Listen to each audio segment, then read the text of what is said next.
Forms now accepts payments. The Payable Forms add-on allows for seamless integration of a digital checkout with your Google Forms. Install the Payable Forms add-on, link your payment provider, share, and get paid. Your customers can use Apple Pay, Google Pay, Visa, MasterCard, American Express, Discover, Cash App, Venmo, and more.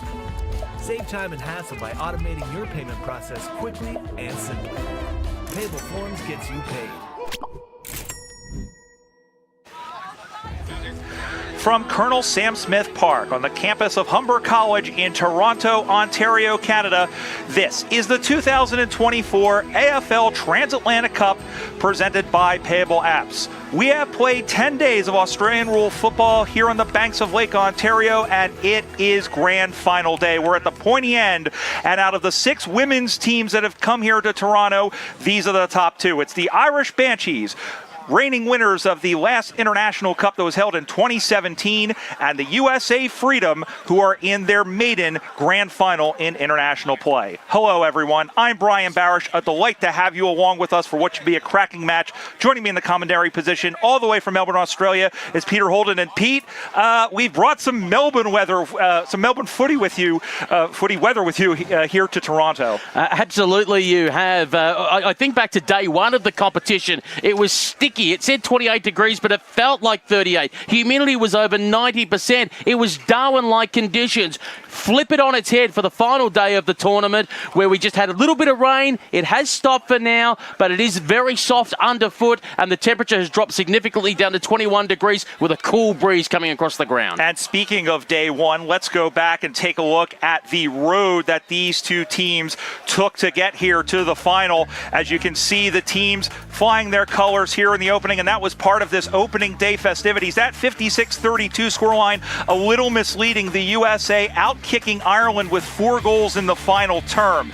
The Irish finishing pool play at 2-1, the top seed in Group B. Their only blemish, perhaps a surprising 3-point loss to Canada, but they've gone through with a 3-1 record overall. As to the US, they overcame that opening fall to Ireland. They have won 3 games in a row, including that thrilling victory by 1 point over Canada. But let's go back to the semifinals now. It was Ireland and Great Britain. Yes, it was. It was a very close contest between these two rivals who have met in many AFL European Championship Grand Finals.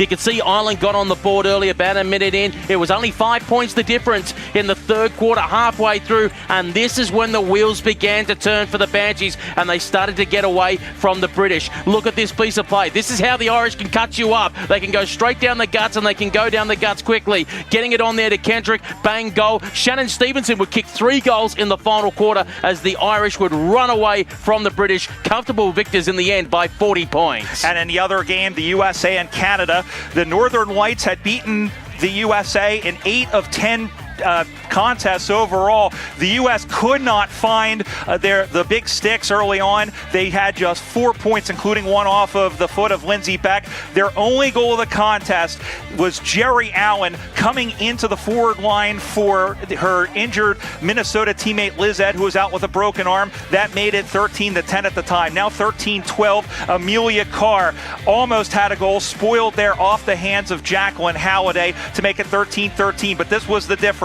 Nicole Fury throws this one on the left foot. Mad scramble in front. Amanda Bowe just got her hand to it.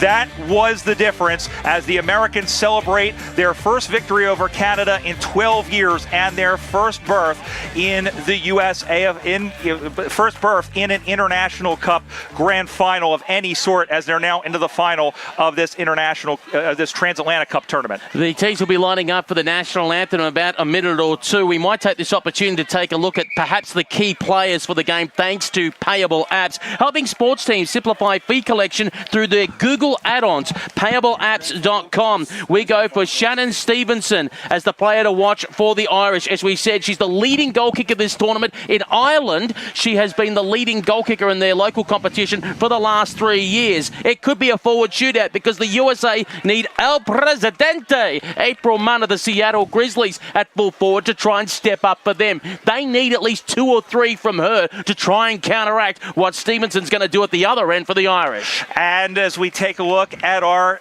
There Live keys to the game, Pete, both of these teams, I think we're going to be approaching this a little bit differently from either side. For the Irish, they've got to hit targets. They like to spread the football. They're going to keep the foot on the pedal. If they can get an early start like they did when they played America on day 1, they should be able to run away with this. And pressure early on. The Americans force the turnover. For the USA, leave it all out there. There is no tomorrow. If you're hurt, keep on going. Kick straight is the key. We remember the old saying that if you kick too many behinds, you end up getting your behind kicked. And then be prepared to press. They've got to be right on the hammer, right on the Irish from the word go. If they let the Irish get away, this game could be done with by quarter time. Yeah, and hopefully we'll have a good contest in store. Well, this is a grand final. We've pulled out all the stops. We'll have some formality here for you. And to kick that underway, we go down to the middle of the field in just a moment. And Patrick McNeil.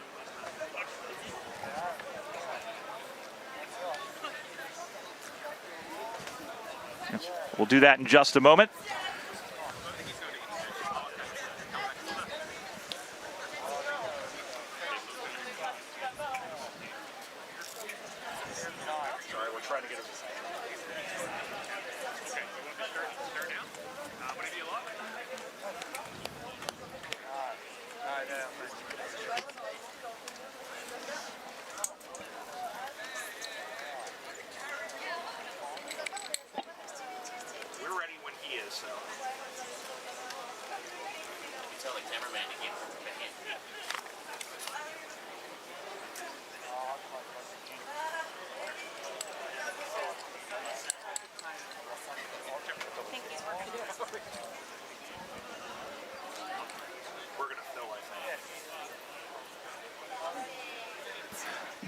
Yeah, we're just waiting now. We're waiting for us to get the sound situation checked out with Pat McNeil. As we mentioned, Pete, we've seen a number of different conditions over the course. It's been muggy, it's been sunny. We've had puddles on the field. We've had geese, we've had ducks and seagulls out there. It's been a very interesting last 10 days of Australian rules football. And when you can see the centre circle just behind the umpires, there's 2 faded circles. What they were doing, they were using alternative circles back and forward during the games and in the pool rounds to try and protect the integrity of the centre of the ground. In fact, yesterday they ended up coming with some soil to try and top up some places in the ground because it was getting very heavy underfoot. And understandably so. The game that we're playing at the moment as part of the tournament is technically game 29 of 30, and we even had a couple of matches on the ground yesterday, not part of the Transatlantic Cup, when of course we had the USAFL men's reserves team take on Canada.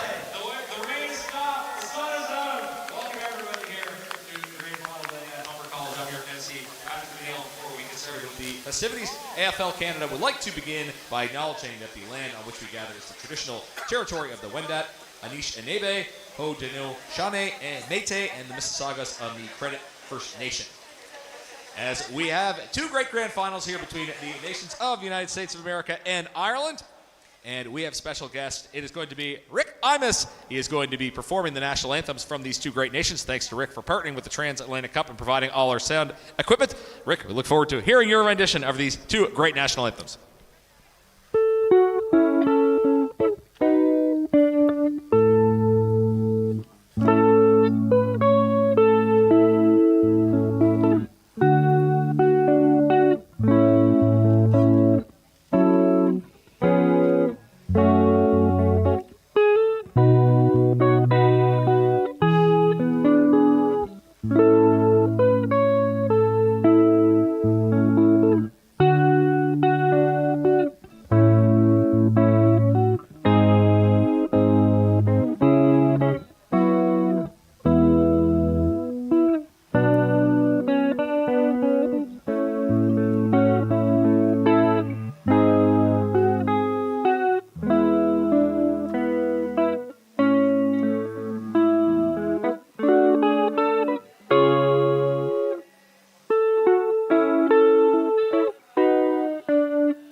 Rick Imus and his guitar performing the national anthems of both teams.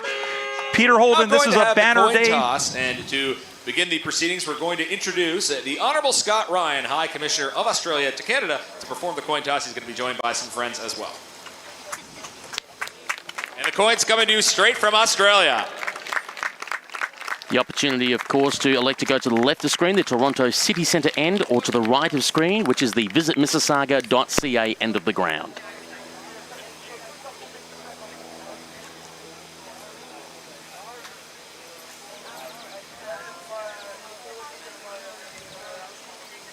And right now, there's not much, just a little bit of a gentle breeze. We had a gust of almost 40 kilometers an hour at one point.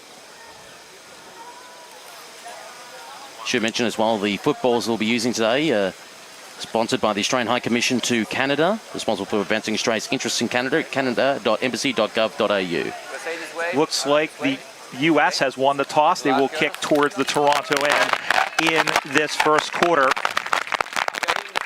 And as we started to say, Peter, this is a banner day to both for Ireland and the USA making the final. Good luck to both teams. Good footy. All right, we'll try that again. Is the USA, thank you, Pat. The USA, as we mentioned, a banner day for their program, the USAFL. We were talking with Paul O'Keefe, a couple of days ago on the program here. Both the men and women in the grand final. It's the first time for either one of them in an intercontinental tournament. And irrespective of what happens, obviously there's some hope they'll win one or both. But irrespective, a big accomplishment for this program. I tell you what, it's intimidating, isn't it, when you come against the Irish Banshees and you look up at the record for the women's side of the game. 2011 and 2017 Women's International Cup champions, the runners-up in 2014 to the Canada Northern Lights. So for the USA Freedom, this is their first time being in any type of major continental tournament, being in the final for them. And I tell you what, the Irish Banshees, all they know is put the game away early, they will win this. If all of a sudden they find themselves in a dogfight, the more and more the game goes on, the more and more that helps the confidence of the USA Freedom. It really does, and really that fourth quarter springboarded them into the rest of the contest because they ran France really off the ground. They controlled the first three quarters against the Great Britain Swans. They had a letdown in the fourth quarter where the Swans kicked 2 goals. They were ahead pretty comfortably, but I don't think Andrew Donlan was particularly happy with the first part of that fourth quarter, Pete. Umpire raises the football aloft, and we are underway in the women's grand final, the 2024 AFL Transatlantic Cup for Payable Apps. One out by Williamson, puts it into the advantage of Saigula. Saigula with early possession for the USA, going in the direction of April Munn. Ball got away from her, dribbling towards the goal square, and will concede an early point. Fast start for the USA, might surprise many. They go to 1 behind. The Irish Banshees yet to score on the Payable Apps scoreboard. That wasn't a punch in the mouth, that was a slap in the face as this one comes out, going to get dropped in front.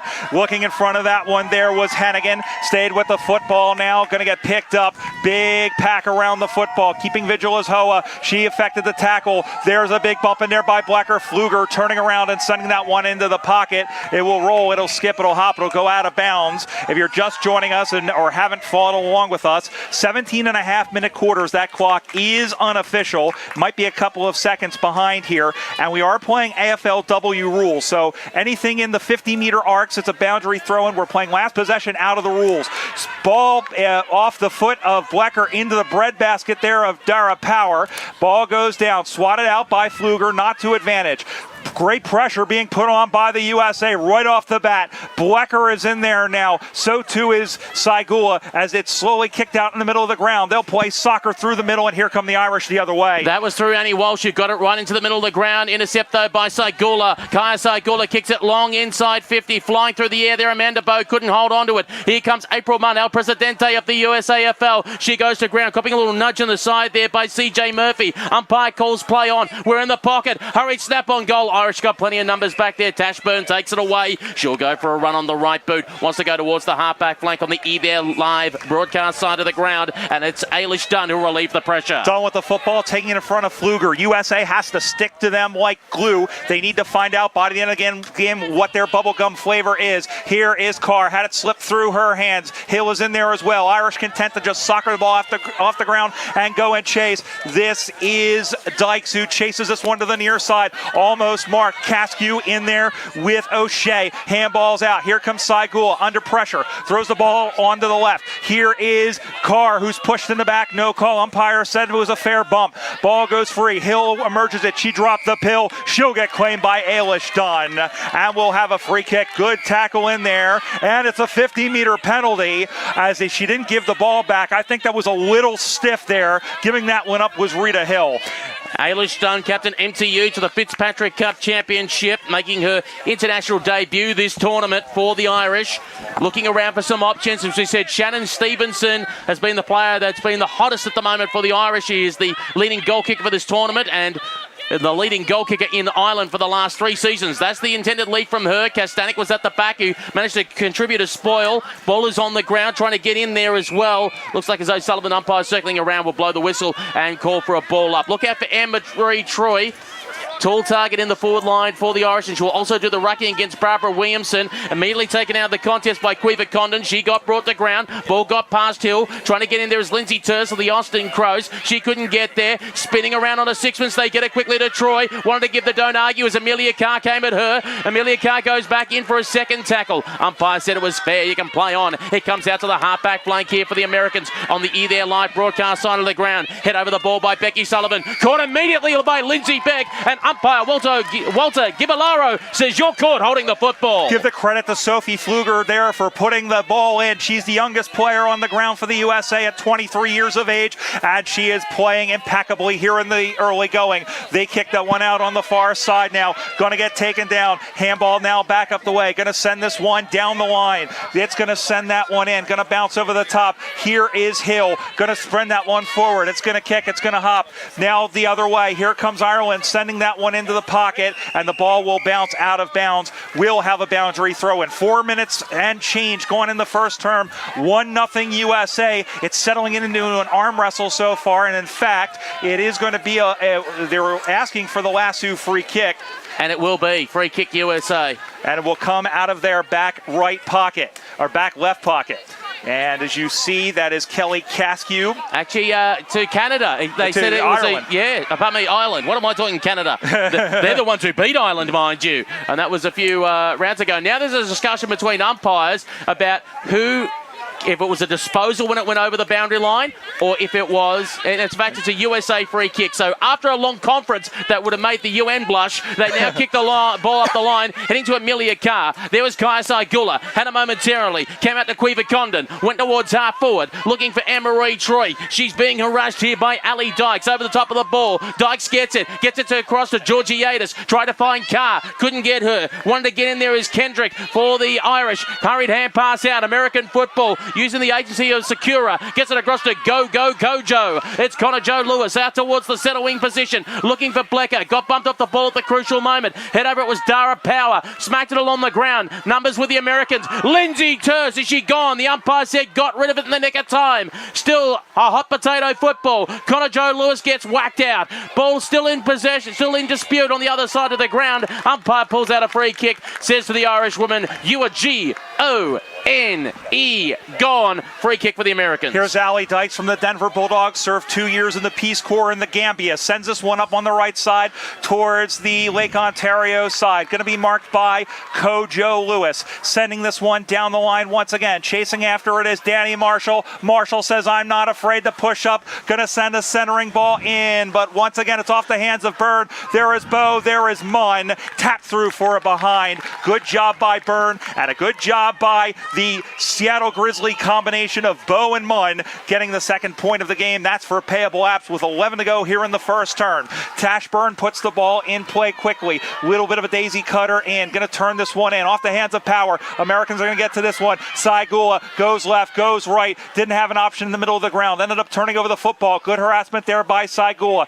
Out to the near side. She stays with it. Picked up. Dropped immediately there by Blecker. Carr sends this one up high. It's going to scrape some clouds on the way through. Going to bounce through into the corner. Going after and picking that one up is Becky O'Sullivan. Turns this one, trying to switch the play. Going to find a nice mark there by Quiva Condon, and Condon will have it in her right back pocket. Take a breath, Brian. I fear you are going to explode. Here is the kick up the line towards the centre wing on the There Live broadcast side of the ground. Intercepted by Amelia Carr. Carr going in the direction of Saigula, who's been solid all tournament.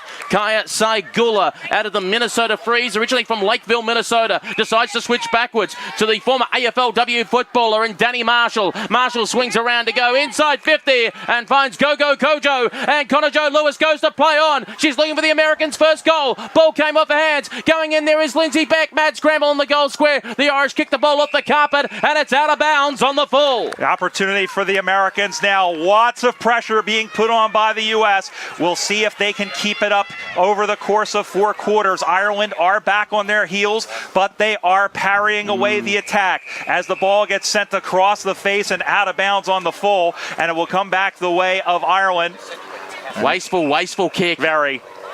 And some of their decision making, I mean, that's going to be very important. They cannot give away these chances. Inside 50 efficiency is going to be key. It is Byrne who has the football in the back left pocket. Going to send this one out to the left side where it's picked off by Danny Marshall.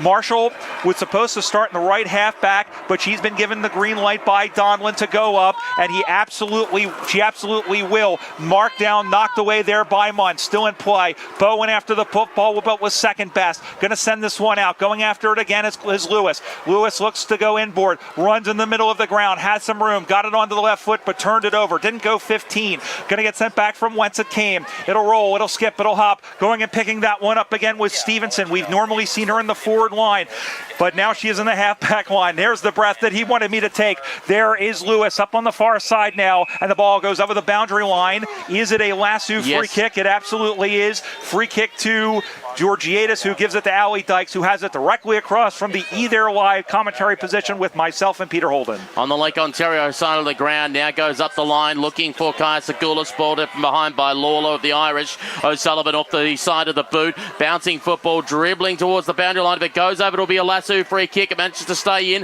Harassment from Connor Jo Lewis of the Americans. Saigula has it, but the umpire said no, 15, play on. She got crunched immediately, and the ball hit the ground. The umpire said no opportunity, and we'll call for a ball up. 2 behind the USA. Ireland no score. We've got just a little over 8 minutes remaining in this first term for Payable Apps. Barbara Williamson doing the ruck work here. Taps it forward. Kicking the ball off the ground was Terse. Got it inside 50 to Ali Dykes. Dykes kicked around the corner, heading towards the pocket. Awkward bouncing football. Crash goes in Carr. Ball spills out for the Irish. Hand pass to Keating, who's got pressure. Keating managed to put it on the right boot. Went in towards the central corridor. Nothing to go to here. Picking it up is Caskew. Tried to fire off the hand pass. Wasn't flash. Keating goes in, chasing after the football. Rita Hill going with her. Picking it up is Kendrick for the Irish. Kicks the football. Ali Kastanek had the hands up, but committed too early. Maria Kirk out the back goes to Soccer Skills. Picked up by Danny Marshall. Gets the hand pass. Oh, she's pinned. She gets dumped. That should be holding. Umpire says no. Now it goes out to Kastanek. Kastanek goes up towards centre wing on the There Live broadcast side of the ground. Intercepted by the Irish. Hand pass over the top with some Lawler to Kendrick. Kendrick had her kick smothered. Now taken away here by Amelia Carr. Going in the direction of and finding Lindsay Beck. USA is pushing up. That was the fullback there in Kastanek, and she's playing across the halfback flank. USA wants to get goals and was desperate to get them early. Going to get sent back away again by Stevenson as she sends this one down the line. Lewis couldn't find the handle. Going to go back to go forward. Finds a handball in Marshall, who boots this one 40 meters down the ground. Blecker's going to chase after it. So too is Amanda Bowe. And the ball is still in play just on the other side of the 50-meter arc, and she was shoved down. Ball goes out of bounds, and I believe it will be a boundary throw-in as Bowe just got a hand to it. Wasn't a disposal. And the ball will come back in.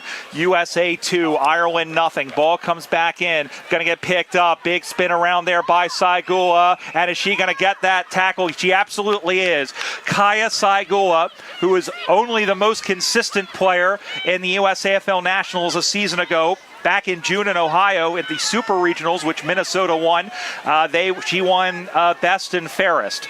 Saigula from Eagan, Minnesota, steps in. She's 2 kicks from goal. Sends this one up in the way. It's down in front into the pocket, off of Irish hands. There is Munn keeping vigil. Gets the handball out at the foot of Blecker, and I believe she was taken down before she got the ball out. It'll be a free kick to Irish, back left pocket. About 5.5 to go. First term, still 2-0 USA. Payable App scoreboard, women's grand final. And they go for the switch to find Lawler, who takes a mark. Karen Lawler has the ball deep in defence.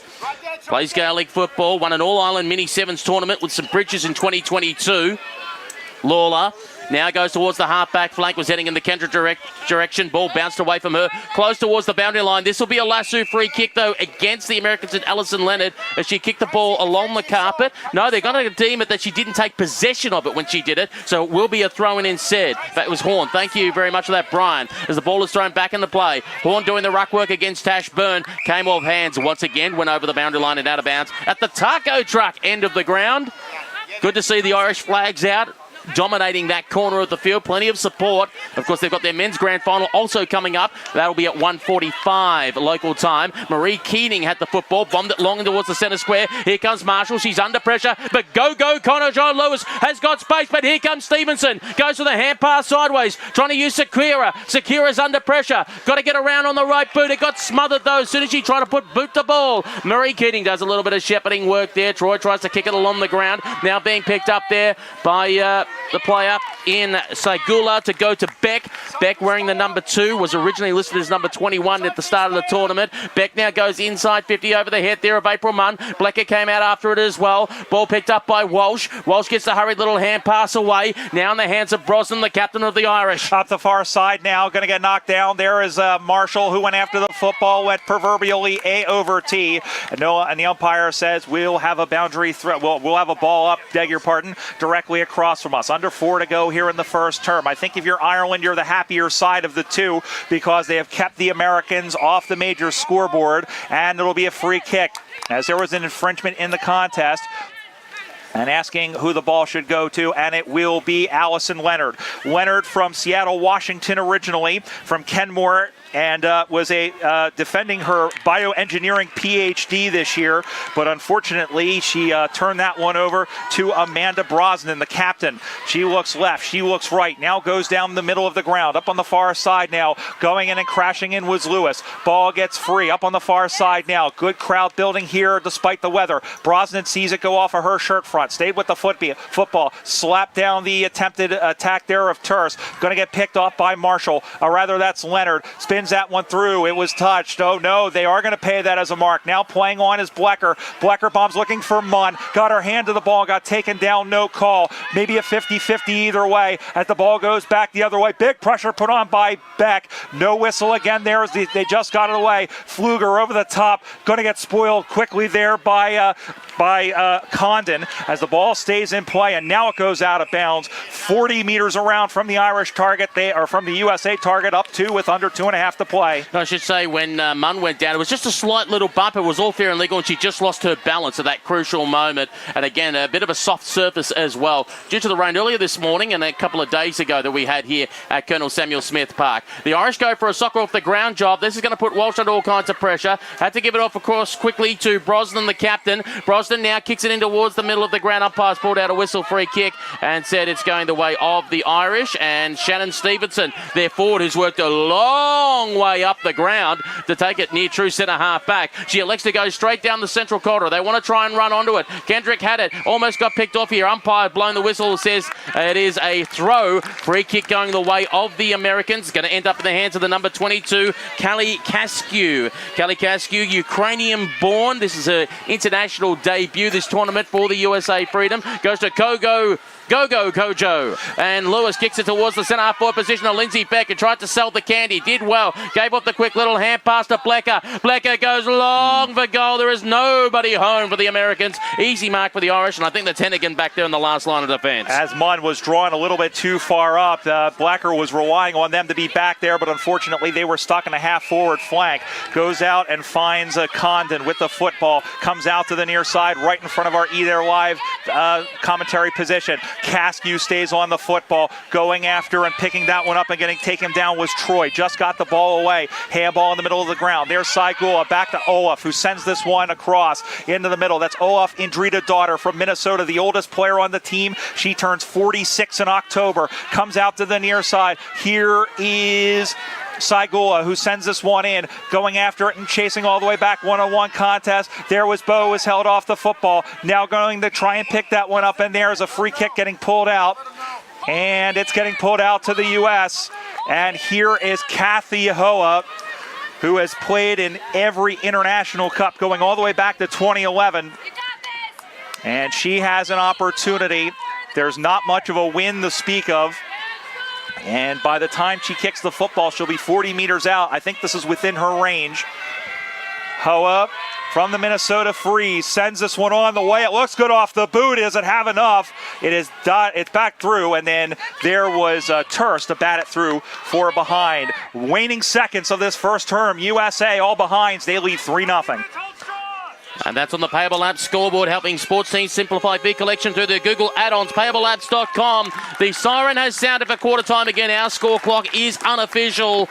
And it is a 3-point lead to the USA over Ireland here at Colonel Samuel Smith Park in Toronto. Yeah, and as I said, I think the Irish will be the happier of the two sides. They kept the USA off the scoreboard. I think they want a little bit better of their completion rate. And we mentioned Stevenson, who was in that back line in that midfield. I wonder at what point they say go on and create leads. But one thing we are seeing from the U.S., and I was curious at what point we were going to see this, we saw Danny Marshall push up, and also, Peter, as I mentioned, at one time you had Hallie Kastanek, who's their fullback, who came all the way up to almost the center of the ground to play. So the U.S. not afraid to push the Irish back on the defensive side. I am concerned about wasted opportunities, though, particularly that Pfluger one in the pocket. She was no chance from there and didn't consider trying to switch across. Now, April Munn has tried to offer a lead, as we just saw with 45 seconds to go in that last play, but they've got to try and figure out a system to try and confuse the Irish, to open up a little bit of space around that hot spot 20 metres out from goal, to try and have someone lead onto the ball at the breadbasket instead of hands up in the air. As much as the Irish might look like they're under siege at the moment, this is good for them. They know, like they did against Great Britain, they can put on 2 or 3 goals quickly. So at the moment, it's the Americans using all the petrol tickets. I think Ireland have a little bit more left in the bank. Yeah, I think they do too. And no, it was the opposite in the game that they played each other. It looked like Ireland, who ran out of gas in the fourth term, and the USA came from behind. We're going to step aside, come right back for the second quarter. When we return, you're watching the Women's Grand Final of the 2024 AFL Transatlantic Cup, presented by Payable Apps, live from Toronto. Australian football is in Canada. Fast.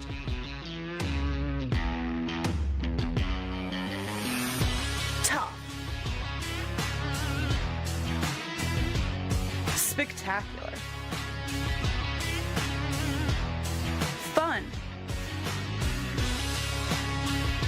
Join AFL Canada. Visit aflcanada.com.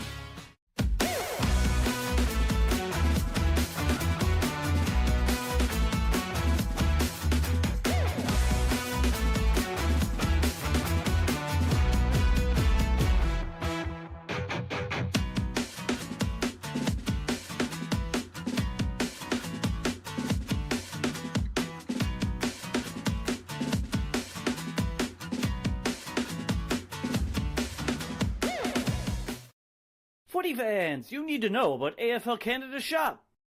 AFL Canada Shop has great items, whether you are a player, a coach, an umpire, a fan of Team Canada, or helping to grow this great game. Plus, AFL Canada Shop sells the highest quality Australian footballs at the best price anywhere. And we ship everywhere in the footy world. So visit AFL Canada Shop today at aflcanadashop.ca. Google Forms now accepts payments. The Payable Forms add-on allows for seamless integration of a digital checkout with your Google Forms. Install the Payable Forms add-on. Link your payment provider. Share and get paid. Your customers can use Apple Pay, Google Pay, Visa, MasterCard, American Express, Discover, Cash App, Venmo, and more. Save time and hassle by automating your payment process quickly and simply. Payable Forms gets you paid.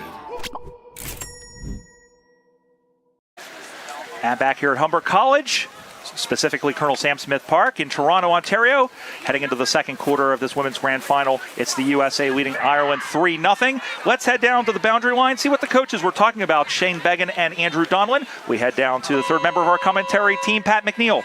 Thanks, Brian. It's nice to see there wasn't a lot of activity in the 10th. Both these teams, knock on wood, going through that first quarter, pretty healthy. Both teams, both benches seem to be pretty happy. The discussion among the Irish bench was to get movement along the wings. Not too much movement, but you want to use their options there as opposed to playing it along the middle. You look at the Americans, there's a lot of chatter. Both teams, I should say, were very positive about how the first quarter went. The United States talked about the importance of crumbing amongst the players, getting numbers of the contest. They didn't want to be outwomaned in the battle. So, again, good mood on both benches, and it doesn't seem like, knock on wood, the weather has been much of a concern either. So we'll look forward to the rest of this contest. Thanks, Pat. Yeah, the ground seems still a little bit wet from that deluge, but no additional rain so far. And Brian Barish back here with Peter Holden. And Pete, you know, I think both teams, there are a lot of positives as they could take so far. Second quarter about to get underway. Once again, here's Peter Holden. It's going to be Williamson versus Tashburn in the ruck. Tashburn wins it down for the Irish. Had it momentarily. Dara Power tried to fire out the hand pass under pressure. Got it across to Grace Oldham. Oldham gets brought down to ground, and the umpire says you're G-O-N-E, gone. And Catherine Georgiadis gets the resulting free kick. Goes for Go-Go Kojo. That's Connor Jo Lewis. She takes the mark forward of centre on the E There Live broadcast on the ground. She's going to the visit Mississauga.ca end. Gets on the right boot. Goes long. Jerry Allen had it momentarily and couldn't quite pull it in. She goes again. Cops a little nudge in the back on that occasion from CJ Murphy. Umpire said it was in the side. Murphy gets straight back up to go again. Donovan gets in there for the Irish as well. Tries to lock it all up, and the umpire says it ain't going nowhere. Calls for the ball back. Lindsay Turst, the last player, caught with it. Also the shortest player on the field at 4'11". Her mom, Dolores, is watching back home. Swedesboro, New Jersey native, as this one is turned off the foot by Oldham. So only into the shins there of Georgiadis. Thought she got a fortuitous bounce, but it's going to get cleared out there by Condon. Out to the near side, sliding in there, but not getting the football, and finally going to pick that one up. In fact, it is going to be improper disposal, and it will go to Danny Marshall. Colorado Springs, Colorado. First and only American woman to play in AFLW. Played 2 seasons each with the Bulldogs and with Essendon. As the balls get picked up by Williamson, who turns it over, did so to Noonan. Noonan sends this one backwards, going to get pumped on. Over the back there was Indrita daughter, or rather that was Olhoff. It's the same name, and then kicking this one onto the far side. First inside 50 in some time. Going and picking that one up was Maria, don't call me Moira Quirk. Sending this one across to the top, almost taking that there was Carr. Back is Marshall. Marshall clears up the far side into the cow paddock. Absolutely nobody there. Pfluger giving chase. She runs onto it. Now plays it up the far side. It'll roll. It'll skip. It'll skitter across like a cockroach on the bathroom floor. Blecker was shoved out of the way. Being sent back into the hands of Saigula. Had it smothered and covered there by Dunn. Again, handballed by Saigula. Finds Carr. Carr pumps it inside 50. And Carr goes with a long kick. Excellent mark, being trapped there by Catherine O'Hare. O'Hare takes the mark, and when she puts boot to ball, be 48 metres out from goal. May have been touched off the boot. No, umpire said overrunning the mark. 50-metre penalty. Catherine O'Hare will be marched to within about 10 metres of goal, and this just about looks all but a certainty for the Americans first. Catherine O'Hare, professional bodybuilder, loves baking and cooking, she says in our player survey. Out of the Minnesota Freeze, Catherine O'Hare directly in front, bang! And the USA Freedom get there first. They go to 139. Ireland yet to score. 14.5 minutes remaining in the second term, thanks to Payable apps. Perhaps a repeat of the picture from when Jerry Allen kicked the goal, the only goal of the game for the USA, jumping into the arms of her Minnesota teammate. The USA, wow, and Oha there, you know, Minnesota has been in the last 2 championships, grand finals for the women, and Oha is one of the reasons. She's been around this team since 2010. She takes the mark there and gets perhaps a little bit of a gift from the Irish defense, slotting that one right through the hey diddle diddle. We're underway once again. Up the far side now. Going to be a handball across, and it's going to get picked up. Here is Keating. Ireland looking for the quick reply and finding Quirk, who took the mark 40 meters out. Quirk, who has the football now. She is telling everybody to settle down, from the Cork Vikings, one of many players who also plays Gaelic football next to their name, and it's going to be a free kick over the top, given away, I believe, by Rita Hill, and it will be Amanda Brosnan.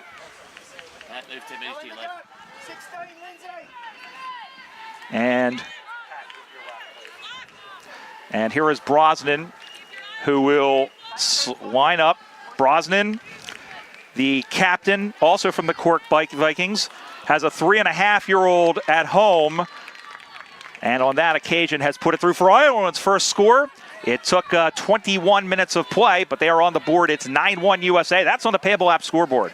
Hallie Castanet to kick out from fullback. Now, we know that she's had some troubles in the past kicking out of defence, and the USA Freedom coaching staff has elected to stay with her, and she's almost coughed it up here to Oldham. Oldham knocking along the ground there was momentarily with Kojo Lewis. She couldn't get the football out. Stevenson lurking around there. Now here's Danny Marshall. Puts the boot into it. Comes out towards centre wing. Now kicking the football away. There was Amber Redmond, who didn't go for the possession, but just actually stuck her leg out. Going in there is Annie Walsh. Close towards the boundary line. Coming in over the top is Christine Flock. Umpire circling. Was going to blow the whistle. Thought about it, but the ball did come out. It's Kojo. Kojo Lewis running into trouble as Saigula. Gets it across. Lewis hits the ground hard. Everyone jumps on her. The umpire says no opportunity. We'll call for a ball up at the half-forward flank for the Irish. 50 meters out for Ireland, and the good thing there was the amount of numbers. Umpire, they're just having a little bit of a discussion here, and we'll see what it's for, and it is in fact going to be a free kick. They have awarded it to Connor Lewis. I think it may have been high contact, but Lewis, who also just retired from playing gridiron football. She coaches the women's team there and finds her former teammate in Kaya Saigula, current teammate in Aussie Rules. Sends this one into the middle of the ground, but dropped in front. There's Blecker, who gets bowled off the ball. It's going to go down. Going to get picked up there by Blecker, who takes her down. In there was Ailish Dunn, and she gets taken down with a half Nelson. We mentioned Marshall playing in Australia. Blecker played in a premiership winning side in the VFLW with Collingwood, and also played with Nightcliff up in the top end in the NTFLW, as we have a ball up in the wing position commentary side. One out by Williamson, whose rucking was sharked by Lawler for the Irish, who kicked it towards the centre half forward position. Stevenson come charging at an opponent. Here's the high kick in the air for the Americans to be intercepted by Amanda Brosnan. So all of a sudden now you feel the Irish are the team that's starting to press. Brosnan going to left of screen, which the Toronto City Centre end. High in the air it goes. Hallie Castanek from behind. Brought the football to ground. Hands and knee stuff by Abby Noonan. Couldn't get it out. Trying to bend over and pick it up is Georgiadis. She goes to ground. Terse fires out the hand pass. Trying to find Saigula. Saigula goes again for another crack at it. Hand pass out by Terse backwards. Was trying to use the agency of Callie Caskew. She goes to ground. On the outside is Lawler for the Irish. Can't get there. Quirk goes in there as well. She can't get the football. Terse, it's Kojo.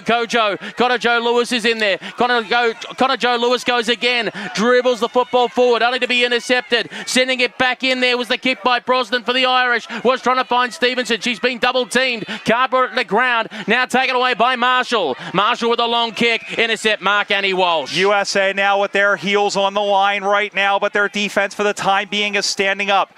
Ball goes to the far side. They'll handball it around. Going to find Becky O'Sullivan. Sending this one inside the 50-meter arc now. And going to get it is Carr, who slipped over. Ireland still with the football now. There is Caskew, who spun her player down. Holding. It is going to be holding as she went in a little too early. And it will be a free kick going to Ireland. And this will be Shannon Stevenson, who I believe is the leading goal kicker still in this tournament for on the women's side. 52 meters is where she stands on the edge of the center square. Is going to send this one inside. Has pretty good carry in front, and it's free, and the ball goes out of bounds. Not a bad result for Ireland as it goes out of bounds just on the other side of the behind post. About 9.5 to go until halftime on the Payable app scoreboard. 9-1 USA, grand final of the women's division. Keane versus Horn in this contest. One out by Horn. It brought it to ground. Stevenson first hands the football. Georgiadis all over her like a cheap suit. Hurry kick off the carpet has gone away to the right-hand side for another minor score for the Irish. So on the Payable app scoreboard, Ireland goes to 2 behinds. The USA 1-3-9. Less than 9 minutes remaining in the second term. Payable apps helping sports teams simplify fee collection through their Google add-ons at payableapps.com. Goes out to the far side and finds Marshall. Marshall's going to calm things down. Look at that veteran presence as she kicks that one up the wing. Going after it. Over the top. Nice mark taken. Give that to Hahn. Kylie Hahn in her third full season from the Denver Bulldogs. Looking for Saigula. Big boom crash opera there. There is Beck going into the middle. Here is Blecker. Blecker sends this one in. Allen had it bounce off of her chest. Going to get free now, the Irish, as this one goes out to the near side. Lewis has all sorts of room around her. She's going to pick this one up. Go into the wing. She's going to make Terse chase after it. 1-on-1, 1-on-2 contest now. Terse won the football, and she was held, and the umpire crosses his arms like the Monsignor and says, we'll have a ball up. Lindsay Terse began with the Philadelphia Hawks, now plays for the Austin Crows. We know they've got a lot of people watching back in Austin. Same thing in Sacramento, as well as in Denver and at a bar of their own in Minnesota. Here is Marshall's big booming kick. Irish have a player back there. Allen was there out the back. She was taken down, no call. Here is Beck, who is in there. Allen trying to wrap things up, and she does. And the USA, it'll be a ball up for them about 15 meters out in front, as once again they're knocking on heaven's door. At the visit Mississauga.ca end of the ground. Sharked here by Lindsay Peck. Can't get it out to Horn. Umpire's blowing the whistle, said that's a throw. And it will be a free kick going the way of the Irish. So luck's of fortune for them. They managed to relieve the pressure courtesy of that throw from Beck. You saw the vision here produced by E there live through the AFL Canada YouTube channel. Kicking it out from defence. Cassidy for the Irish towards their halfback flank position. Through the legs there of Becker for the Americans. Almost scooped it towards Carr. Hurried little hand pass to Becker, to Blecker to get it off the ground. Then goes across Catherine O'Hare in the same position where she scored a 50-metre penalty earlier. She finds herself at around 50 metres out from goal. Likes to go with the hand pass to Marshall. One step. Marshall unloads a bomb towards goal. It goes across the face. It somehow stays in. It bounced on its point. Go Kojo with Anne-Marie Troy. Now at the Terse, trying to get off the side of the boot. Connor Joe Lewis gets on the right, and it's a Barry Crocker. It's off the side of the boot. Oh, they're getting their chances, however, and we thought Danny Marshall almost had the opportunity, but there is Connor Lewis, who was lurking around. She has been playing most of this tournament on the halfback flank and on the wing, but Andrew Donlan saying you are all systems go to go up if need be. It remains a 7-point lead for the USA. This is turning into an arm wrestle, an absolute back and forth battle, and it's taken on the far side by Marie Keating, who has played in all 3 of those International Cup Grand Finals. Ireland has won 2, lost 1. All of them was the Canada, but they are finding they are getting just enough big of a fight as from the USA as well. Olaf throws her shoulder into it. The mother of 4 from Minnesota goes into the middle of the ground, tackled, no call, going to get picked up, and now it's going to be holding off the football against Kastanek. It'll be a free kick to the Irish. That's on the Lake Ontario side of the ground. Going to swing it into the middle, and the mark is taken by the captain in Brosnan. Brosnan with the football, defensive side of centre wing, has Dara Power calling for it, goes for the hand pass, had to get the kick away before Blecker came at her. At the feet there of Marshall, went to soccer skills, thought about picking it up, then allowed Beck to pick it up, who had to go quickly by hand. Now uses Alison Leonard, goes inside to the centre square, now bouncing towards centre half forward, foot race on here. Hoha kind of put the brakes on at the last second instead of going for the football. Dykes waiting on the outside of the pack. O'Donovan tries to get the hand pass out, does well for the Irish, but it only goes to the middle of the ground. 2-on-2 situation. Connor Joe Lewis Lewis. Ball bobbled around. Leonard tried to get in there. Anne-Marie Troy on the outside. Also jumping in there, Abby Noonan. Umpire says stalemate. I'll call for a ball up right in the centre of the ground. Good job by Kaya Saigula to stay with the football, staying right on Abby Newman, and they both acknowledge a supreme effort by the two sides. Anyone's game, still plenty of time. Hawn now in the ruck instead of Williamson, and Saigula went for to try and pound the ball out. Of course, once again, our thanks to There Live, and of course that football thanks to the Australian High Commission to Canada, responsible for advancing Australians' interest in Canada, as we have a push, and it's going to be a free kick. It will go the way of Marie Keating, and Keating will have the football there, plays for the Cork Vikings. She just turned 42 on August 1st, and she doesn't play like it. And I tell you what, she's played in 3 AFL Women's National Championships in the pre-AFLW era, including an All-Australian medal in 2011. Ball at the ground side. Gully got bumped off of it by Stevenson. Also getting in there was Caskew. Umpire said, I'll take the football back, please. And ball it up at centre half forward here for the Irish. They're going left of screen, which is the Toronto City Centre end. Taking away there is Leonard. Hand pass quickly to Amelia Carr. Carr now goes straight down the gut. Stara Power went with one hand instead of two. Now she has to try and get it while under pressure. Gives the hand pass off to a player that was running on Byron Redmond. Redmond now kicks up the line. Go, Kojo. Connor Joe Lewis marks and elects to play on very quickly. Connor Joe Lewis looking in the Flock direction. Ball got tipped away from her. Flock still going up the football. Hennigan going with Flock. Flock goes to ground. Umpire is circling around. He sees a contest form. Jumping in there is Danny Downing, and he blows the whistle and calls for a ball up. 40 metres out from the USA goal. Going to right of screen to visit Mississauga.can. I believe that was Sarah O'Donovan. Danny Downey had what we think was a broken arm in the last game against Great Britain, and we haven't had any update on her condition, but we do wish her the best. Off of one step, sending this one up high. Beck is going back for it. Oh, there is Bowe out the back, a fortuitous bounce, and Amanda Bowe right through the hey diddle diddle. And the woman who sent the USA into the grand final with that golden knuckle has sent them into a 2-goal lead with a one-snap boot. Great job by Beck, who sent this one over. Check that. We'll see who that was, because there was Beck, but there was Bowe waiting out the back. Redmond was a step too slow, and there is another goal for the USA. They go to 2-3-15, and Ireland are stuck on 2 behinds. It's a 13-point lead with 2.5 to go in the first half. You felt that one was kind of against the grain, because the Irish kind of felt like they had the momentum for the last couple of minutes, but couldn't make it count. Now in the middle of the ground. They try to get a hand pass out. That'll be in the back, surely. No, holding the ball. Well, there you go. Tracy Mary McLean gets the resulting free kick here for the Americans right in the middle of the ground.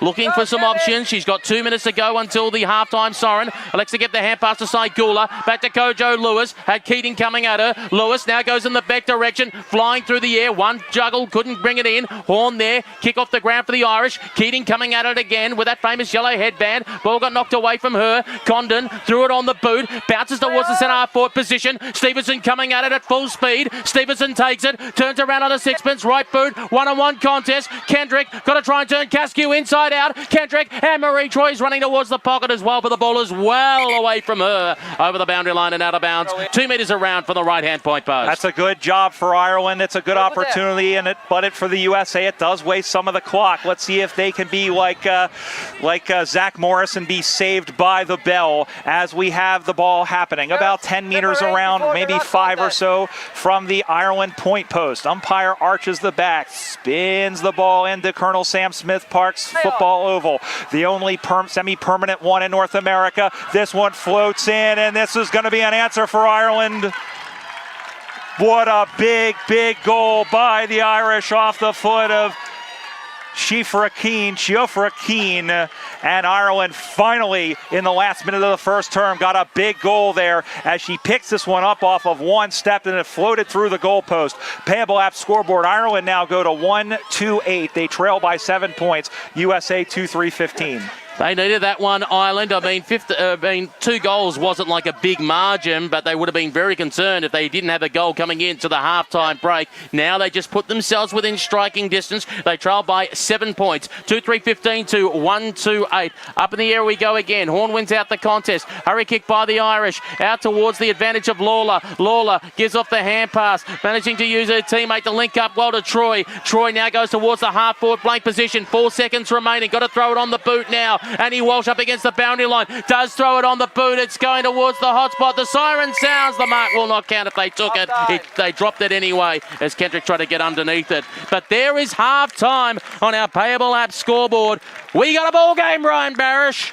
We absolutely do, Peter Holden. It looked like the USA was starting to pull away here at halftime. The score, the USA 2-3-15, Ireland 1-2-8. That's for Payable apps. And the USA, you're right, that goal came very much against the grain. Ireland, you know, if this was a boxing match, I'd have to give it to them on points.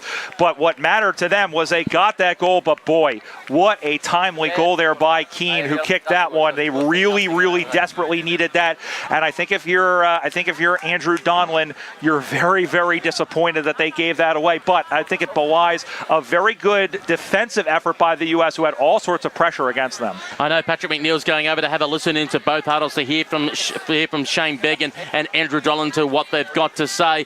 But I guess look, Ireland did deserve the goal. If we look at probably the last half of that second quarter, bar the American goal, which felt against the grain, it felt like, okay, the Irish were finally starting to get their system together. They were feeling the pressure early from the Americans, but now they were starting to spread. They were starting to run. They were starting to stretch. That was the example being set up by Stevenson, coming out, roaring out of the forward line, picking up the football. Now, what it did, by her pushing all the way up at full speed, it dragged American defenders with them. And Marie Troy was one player that got out the back. And all of a sudden, once the American defense started to get stretched out, that's when the Irish speed comes into it. And that is their key to the game. If Ireland can create the space, if they can create the speed, the game is then played on their terms. It is, and because they have that speed, the U.S. has to be very careful. We said it on a couple of occasions, especially in that first quarter.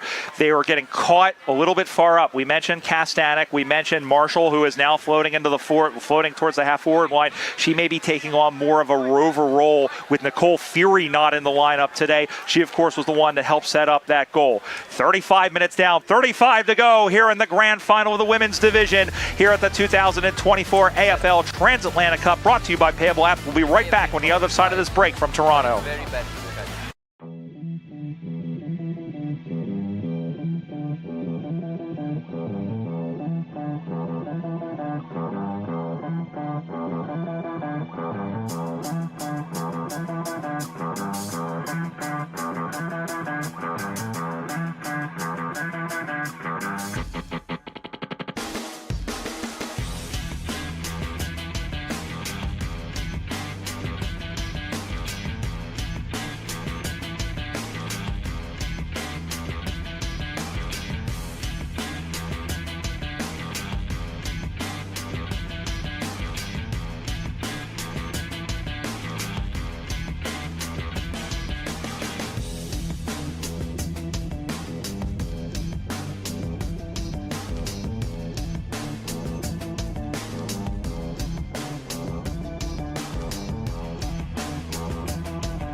Footy fans, you need to know about AFL Canada Shop. AFL Canada Shop has great items, whether you are a player, a coach, an umpire, a fan of Team Canada, or helping to grow this great game. Plus, AFL Canada Shop sells the highest quality Australian footballs at the best price anywhere, and we ship everywhere in the footy world. So visit AFL Canada Shop today at aflcanadashop.ca. Aussie Rules the World podcast is a podcast dedicated to bringing our listeners information from international Aussie rules, from news, reports, reviews, and interviews from people dedicated to building Aussie rules internationally. During the Transatlantic Cup, World Footy Shorts will be bringing you daily updates from what's happened from the games and around the event. And this is Aussie Rules the World podcast. Back here at rainy Humber College and Colonel Sam Smith Park in Toronto.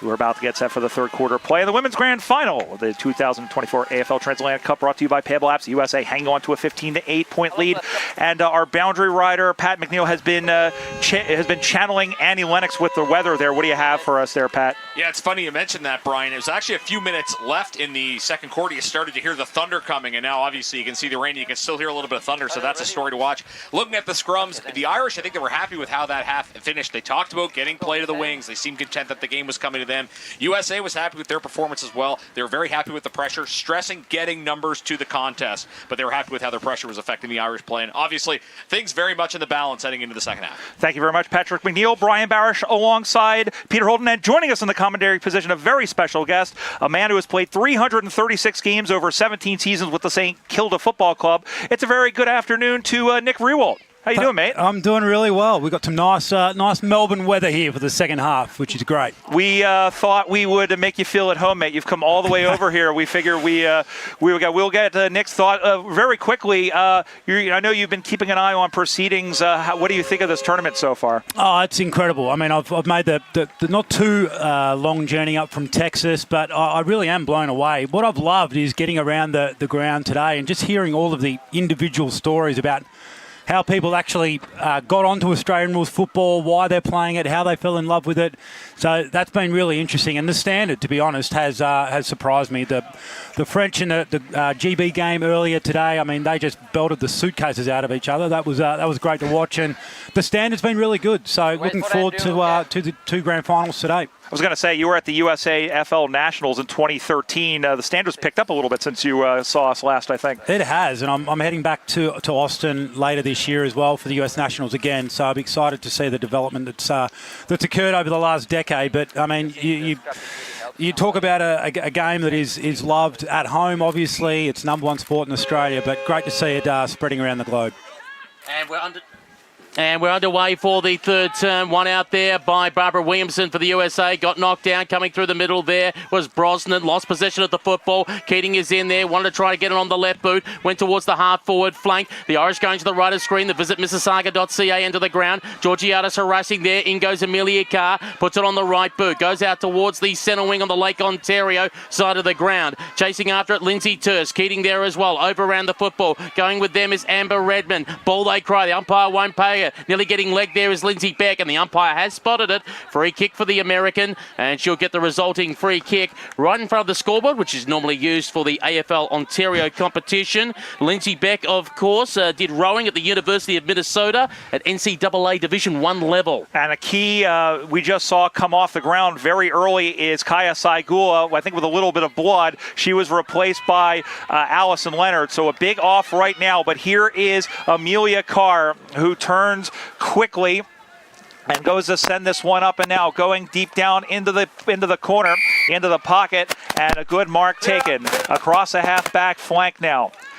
On the left side, going to wait, looking for a player, going to send this one down the line, and it's going to get knocked down in front, off the hands of Quirk. Stays with the football. There, so too is Annie Walsh, and we'll have a dog pile on the rabbit over on the far side. Nick, I know you've been around footy. You've been around the women's game a lot. A lot of progress in the women's games, not just in Australia, but here overseas. Yeah, absolutely. I mean, the game in the last decade in Australia has has exploded really from what was really off Broadway. You had to go to find it, but now it's very very prevalent. And a lot of ex-men getting involved in coaching. I've got an old teammate, Nick Del Santo, who's now coaching at the St Kilda Football Club. But again, to see that translate globally, I was walking around the hotel this morning where the British girls and the French girls are all staying along with the men's teams, and it was like a hospital ward. The amount of people limping through the hallways and black eyes. So they're willing and they're having a crack, and it's great to see. Go, Kojo. Colin Joe Lewis got it out to Williamson. Williamson quickly across to Bowe. Bowe swung it around. Wanted to go to the 50-metre arc. Looking for Oha. Knocked away by Brosnan. Wanted to give the don't argue. She ran into a car. And if this was Las Vegas, there'd be an ad for you may be entitled to compensation.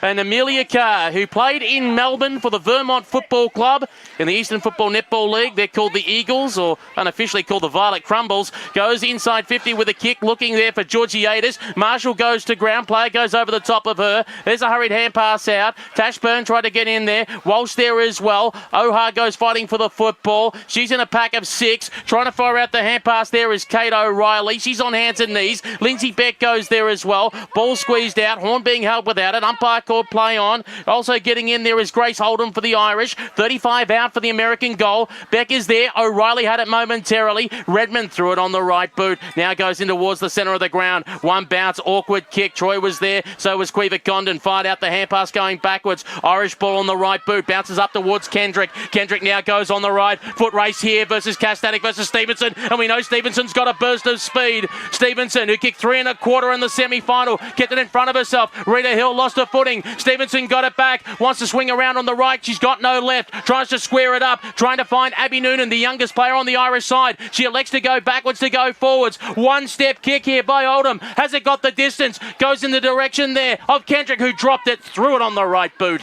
but missed it to the right-hand side for a minor score. And 1 versus 3 there, and Kendrick was just slotted through. Let's go down quickly to the boundary line, and Pat McNeil. Yeah, Brian, you mentioned that Kaya Segula went off of the blood rule. Looked like it was in the nose. She's got the nose plugged up, made sure to wash her hands and make sure there was no blood in the hands. She looks like she's raring to get back in the game. Thank you so much, Pat. Here comes Hallie Kastanek. 15-9, one straight kick separates the sides. Out to the near side. Here is Saigula, who is back into the play after stopping the claret from flowing. Sending this one up now down the line. He bounces in front of Williamson. Handballs back, but dropping that one very, very fortuitously there was Luger. And then taking the ball out of bounds. Now, because she technically carried it out of bounds, the umpire said initially that it was a kick, but or rather a boundary throw-in. And I think that is going to be the call. It will be a boundary throw-in. Wing position, right in front of their E there live, and you know what, Nick, one thing I've really noticed is, we talk about the skills improving, a lot of enterprise for the football here on both sides. Yeah, absolutely. It's a willing contest. I think when the conditions deteriorate a little bit like they have there now, the ball's greasy, it's going to be in the ground a lot. That's going to bring the physicality aspect of the game into it. And really, from there, it just becomes about numbers to the ball. Dykes trying to get a hurried hand pass out while on her backside. Gulli comes in to lay a tackle card there as well. Troy gets out of the way, puts it on the right boot. It's a dribbling football. Waiting back there is Rita Hill. Put it on the right boot. Stevenson came at her. Ball is gone to Oldham. Oldham, one step, snaps a goal, and she's got it and tied it all up. 2, 3, 15 apiece on the Payable Apps scoreboard. 12 minutes remaining, third term. That also may be a contender for the Payable Apps goal of the tournament. And all of a sudden, the Irish starting to have a bit of momentum, Nick. Yeah, well, when you bring the ball out of defence, if you're going to switch the play, you want to be sure you're getting that to an uncontested player on your own team, not the opposition. And so you pay the price when you make that skill error deep in defence, looking to switch the footy, you open up the face of the goal, and Ireland made them pay that. And that was Rita Hill, unfortunately, who tried to get rid of it, and unfortunately just was a little bit more harried under pressure and didn't look up when she handball, and all of a sudden we are square at 2 goals, 3 each of 2. But here come the Americans trying to get it back. Hoa is in there, knocking that one forward as Munn. Here is Hoa, who will go and pick that one up. Tried to go, but she ran without the pill, which was the most important part. Going after it again, and everybody is in there. A little bit of a wrestling match in there with Bowe, who had the second goal of the game alongside Hoa. It is Oldham and Keane who have the majors for Ireland. As this one is sent in towards the sticks again, looking for Munn, but she was blocked out of the contest fairly. And so it'll be a A free kick now off the mark, going and finding. Oh, went over the top over Terce. And as we said, Terce just 4 feet 11. That is not not a difficult feat. As going to pick that one up there is Bo. Bo up on the far side now, but it's getting intercepted by Allison Leonard. Leonard, who plays for the Bulldogs, looks for Saigula. Long handball up over the top, flowing for Lewis. Almost sold her up the creek. Now with the don't argue, Keating throwing in the tackle on Saigula. Bo with the short little hand pass to Leonard. Leonard, one-step kick. Didn't go very far. Going over to the corral, that one again was Walsh. Stayed with the football. Off the chest there of O'Reilly. Here is Saigula. Pitchfork handball into the middle looking for Hoa. Hoa went to pick it up. Got it on 1 foot there was Oldham. Or check that was Troy. Got it out. May have been over the back. In fact, it is. It's a push in the back, I believe, and Allison Leonard will get it. And she is a little slow getting up. She's just getting up now. And the Kenmore, Washington native will have a free kick about 40 meters out. So she's too far out to score. Lead being offered here by April Munn, ignored. She's thinking about just popping it away towards the top of the goal square. Will flow out towards the pocket too easily for Brosnan to read in front of Amanda Bowe, and she'll take the resulting mark. Wants to go with a switch of play. Oldham calling for it in the opposite back pocket. Oldham takes the mark in front of Sophie Pfluger. Oldham looking around for some options. She wants to come down the E there live broadcast side of the ground. Going long, it's Carr who had front position there against Kendrick. Carr went to ground though. Kendrick tried to keep it alive. Getting in there and being run down is Ali Dykes. Got it out to Danny Marshall, the former AFLW footballer. Went towards the hot spot. Snap around the corner here for Amanda Bowe. And the Americans get it back. They go to 3-3-21, Ireland 2-3-15. Didn't quite look out of place from AFLW, didn't it, Nick? It was absolutely not. No, it was great. I mean, it's just really smart play too. In these conditions where the ball's greasy, we saw Ireland had probably 4 or 5 chances to clear the footy, but just slippery conditions, weren't able to handle the ball cleanly. And then that's just a smart spot to kick the footy in these conditions. Bring the Tauls into it, allow them to compete in the air, and then the ground level players mopped it up. That's a great snap. It really is. And Amanda Bowe, Nick, believe it or not, she is a former D2 college goalkeeper at Washington University in St. Louis. So she's used to that around the body snap because that's how goalkeepers kick the ball back into play. That is her second of the game, cleared out in the contest, and the U.S. gets another free kick here. It is in the hands of Maumee, Ohio's Catherine Georgiadis. She is a surgeon by trade, and is this, well, no, everybody was moving downfield. She went up first, and guess what? The sun has peaked out here.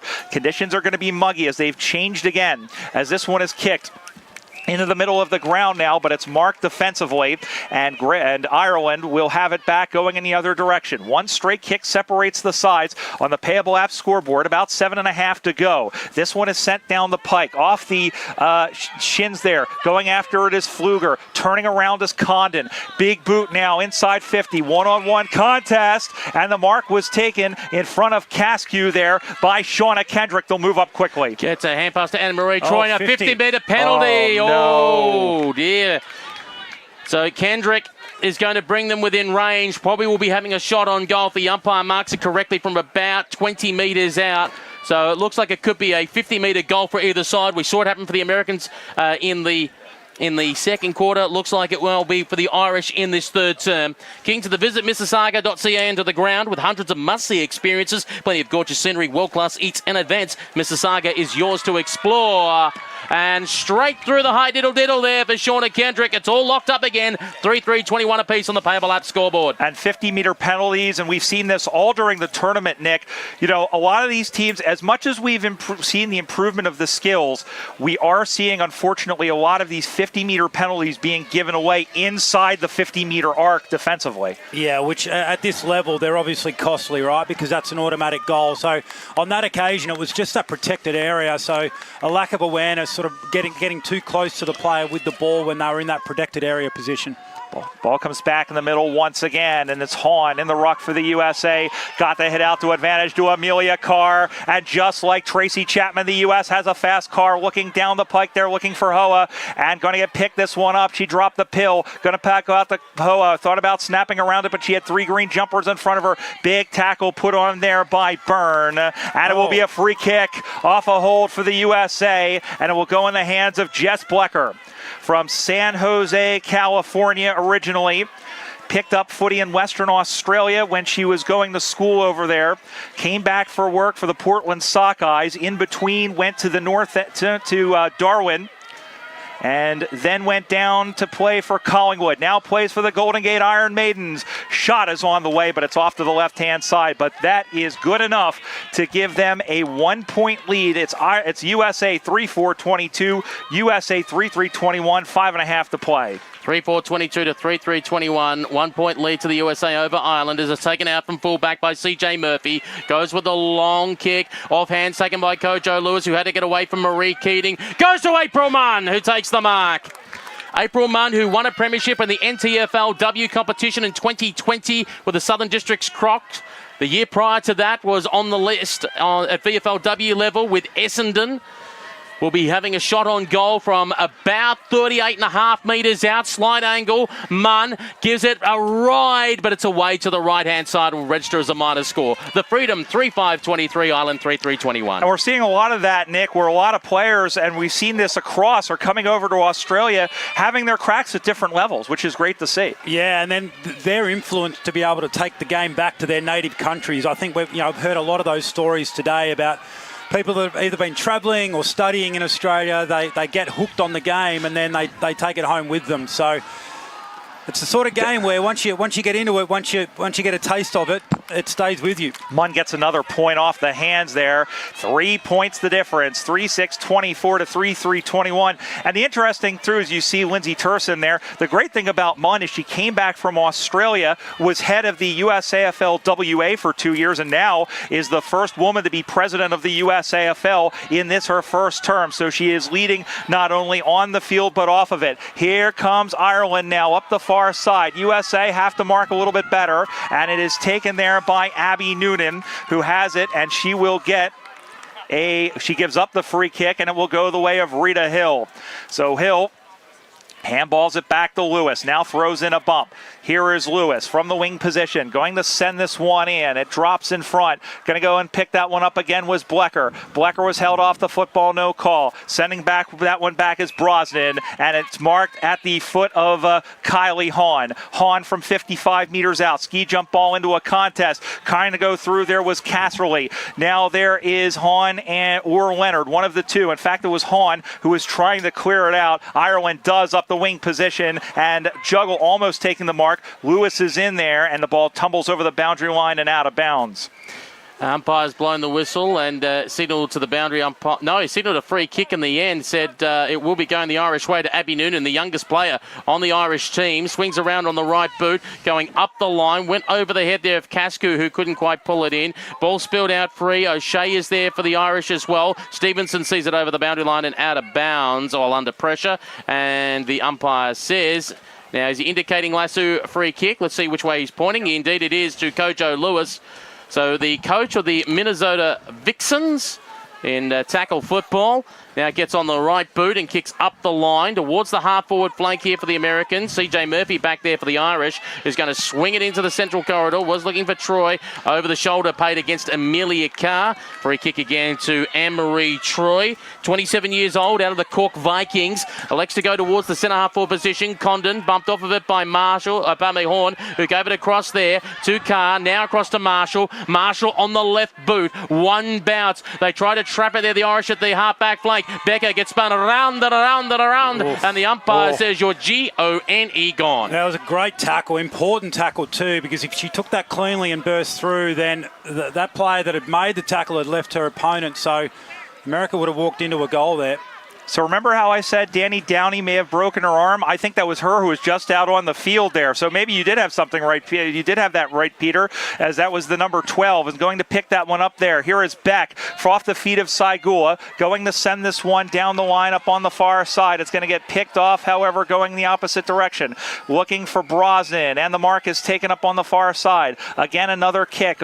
Chipping that one over the top with under 90 seconds to go here in this third term. The USA hanging on to a 3-point lead, and guess what? We have to do this all over again with the men. As it'll be a free kick to Allie Dykes. USA and Ireland coming up at 1:45 after this one is done. Ball is up on the far side now, going after the football and chasing this one. It's a big dog pile. Throw a blanket over 4 players. Beck was at the bottom of that pile, and with under a minute to go on the Payable app scoreboard, USA hanging on by a 3-point lead, heading towards the Toronto side of the ground. Marie Keating gives the hand pass out the side using the agency of Cassidy, moves the ball forward. Trying to get onto it was O'Shea. She was pulled into the ground, and the umpire says it's over the boundary line and out of bounds, and that's will call for a ball in. 36 seconds remaining in this third term for Payable Apps, helping sports teams simplify fee collection through their Google add-ons, payableapps.com, as the ball is thrown back into play. Fell short of all the rucks there, trying to get in there. Sagula on the side. Dykes tries to lay, it was Bo laying the tackle. In goes Georgiadis as well, can't extract it. Umpire circling, blows the whistle. Once again, will call for a ball up. And we're back into that sort of arm wrestle game, so to speak, Pete, with 10 seconds to go. And we'll have a ball up on that far side. Ball gets knocked down. Going after it. Throwing her shoulder in there is Hoa. Trying to paddle on the ground. The siren is imminent.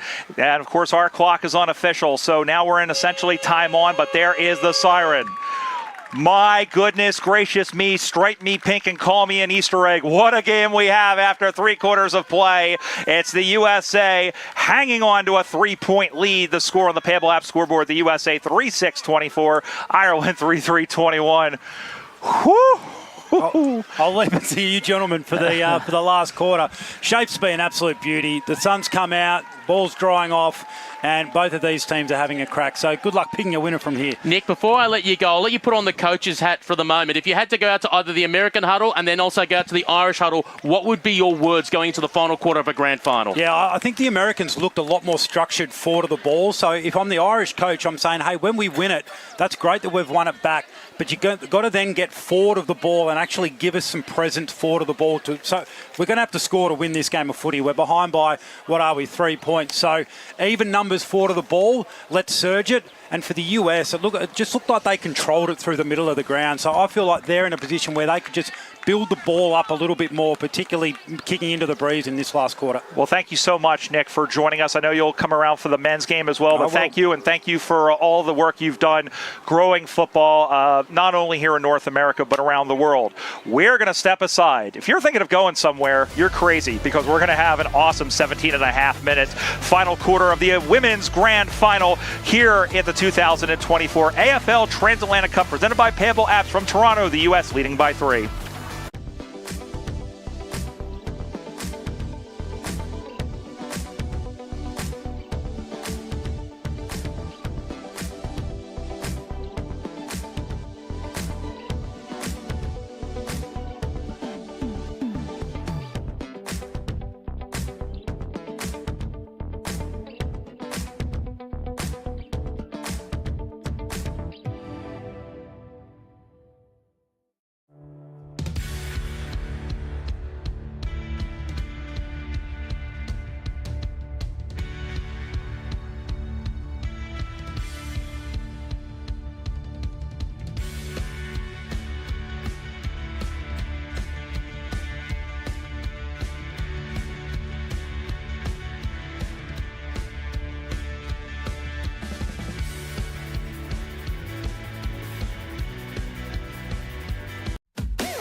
Great news, sports teams. Google Forms now accepts payments. The Payable Forms add-on allows for seamless integration of a digital checkout with your Google Forms. Setup is easy. Install the Payable Forms add-on. Link your payment provider. Share and get paid. Players can use Apple Pay, Google Pay, Visa, MasterCard, American Express, Discover, Cash App, Venmo, and more, streamlining the process for them, all while you stay organized with real-time updates. Registrations, uniforms, races, sponsorship, clinics, coaching, training, and classes. Keep it simple with Payable Forms. Back here for the fourth and final quarter of the Women's Grand Final 2024 AFL Transatlantic Cup presented by Payable Apps. USA leads by 3, 24-21. Probably some very interesting tidbits in the huddle. Let's head down to Pat McNeil and find out what they were saying. Yeah, starting with Team USA. They actually liked how they performed at the end of that game against Ireland in the round robin. They talked about playing along those lines and also talked about the importance of being more defensive-minded in the forwards structure for Team USA. Of course, they are holding that lead. For Ireland, there was still a lot of optimism and a lot of positive energy. The main message was leave everything on the table. Make the Americans fight for every inch. The word make them fear you was used as well. So that's going to be a bit of the Irish strategy going into what should be a fantastic fourth quarter. Thank you very much, Pat McNeil, Brian Barish, and Peter Holden.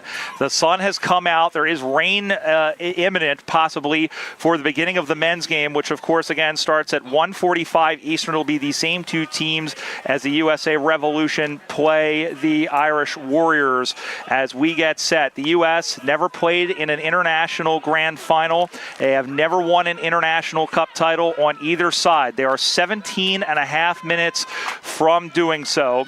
As we are ready, let's go Freedom. Let's go Banshees. Let's go Peter Holden. The Americans 3 points up on the reigning International Cup champions, and it is kicked away there by Tash Byrne. A long boot inside 50. That's the start that the Irish wanted. Quick hands on the football. Gone on the outside of the boot. Looking for a mark. Troy over around the football. Foot race on here on the forward line for the Irish. Troy, one-step kick on the right. It's got the distance, but it is away to the left-hand side for a minor score. 2 points the difference. Ireland 3-4-22. The USA 3-6-24. And the USA have made the move by positioning Danny Marshall at centre half back. And that's good because they don't have a lot of speed in that back line. They are going to need that against this speedy team. And here is Hallie Kastanek, who goes for a jog up the left side. Gets the kick down the line. Going after that one. Over the top there was Caskew. Couldn't claim it cleanly. Ireland off the front foot in the first minute here. Going after it is Dykes, who couldn't claim it. Going and picking that one up is Lewis. Just got it out. Going after it again is Williamson. Turning around with that one was Byrne. Sending that one in. Trying to punch that one was Marshall. Unfortunately, though, for her, there is Stevenson out the back. Sending this one across the face. But a good job taking the mark by Rita Hill, who gave away a goal a little bit earlier. She handballs it around to Marshall. Marshall through the hands of Kendrick. Out to the near side now. Two green jumpers in there. Going after it and throwing in her air is McLean, but cycling around there is Keating. Keating to a wide open, well, it was a yawning goal mark, but unfortunately Kendrick was a little too late, and there is Marshall, who will slow things down. Marshall goes with a kick up the line, floating over the head there of Blecker. Marie Keating at the back. Keating tried to go with the soccer skills off the ground, waiting for it to try and come out there. Tracy Mary McLean,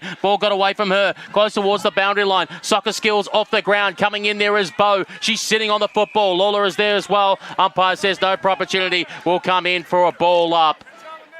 I was going to say big shoulder put in there by Dara Power, I might add. As we wait for the ball to be thrown up near our E there, live broadcast position. High in the air it goes. One out by Williamson. Got the tap. Going in over the top of the football there is O'Donovan. Umpire says that's in the back, and that will be a Banshees free kick. So they have an option on in Troy, leading towards the half-forward flank position. That's ignored. Now looking inboard with the kick. We'll get a big boot on the right. High. It goes towards the pack. Big fly! And that could be a contender for the Payable Apps mark of the tournament. Anne-Marie Troy stood up when Ireland needed her. And was slow to get up after that, just making sure that her head was still attached to her neck.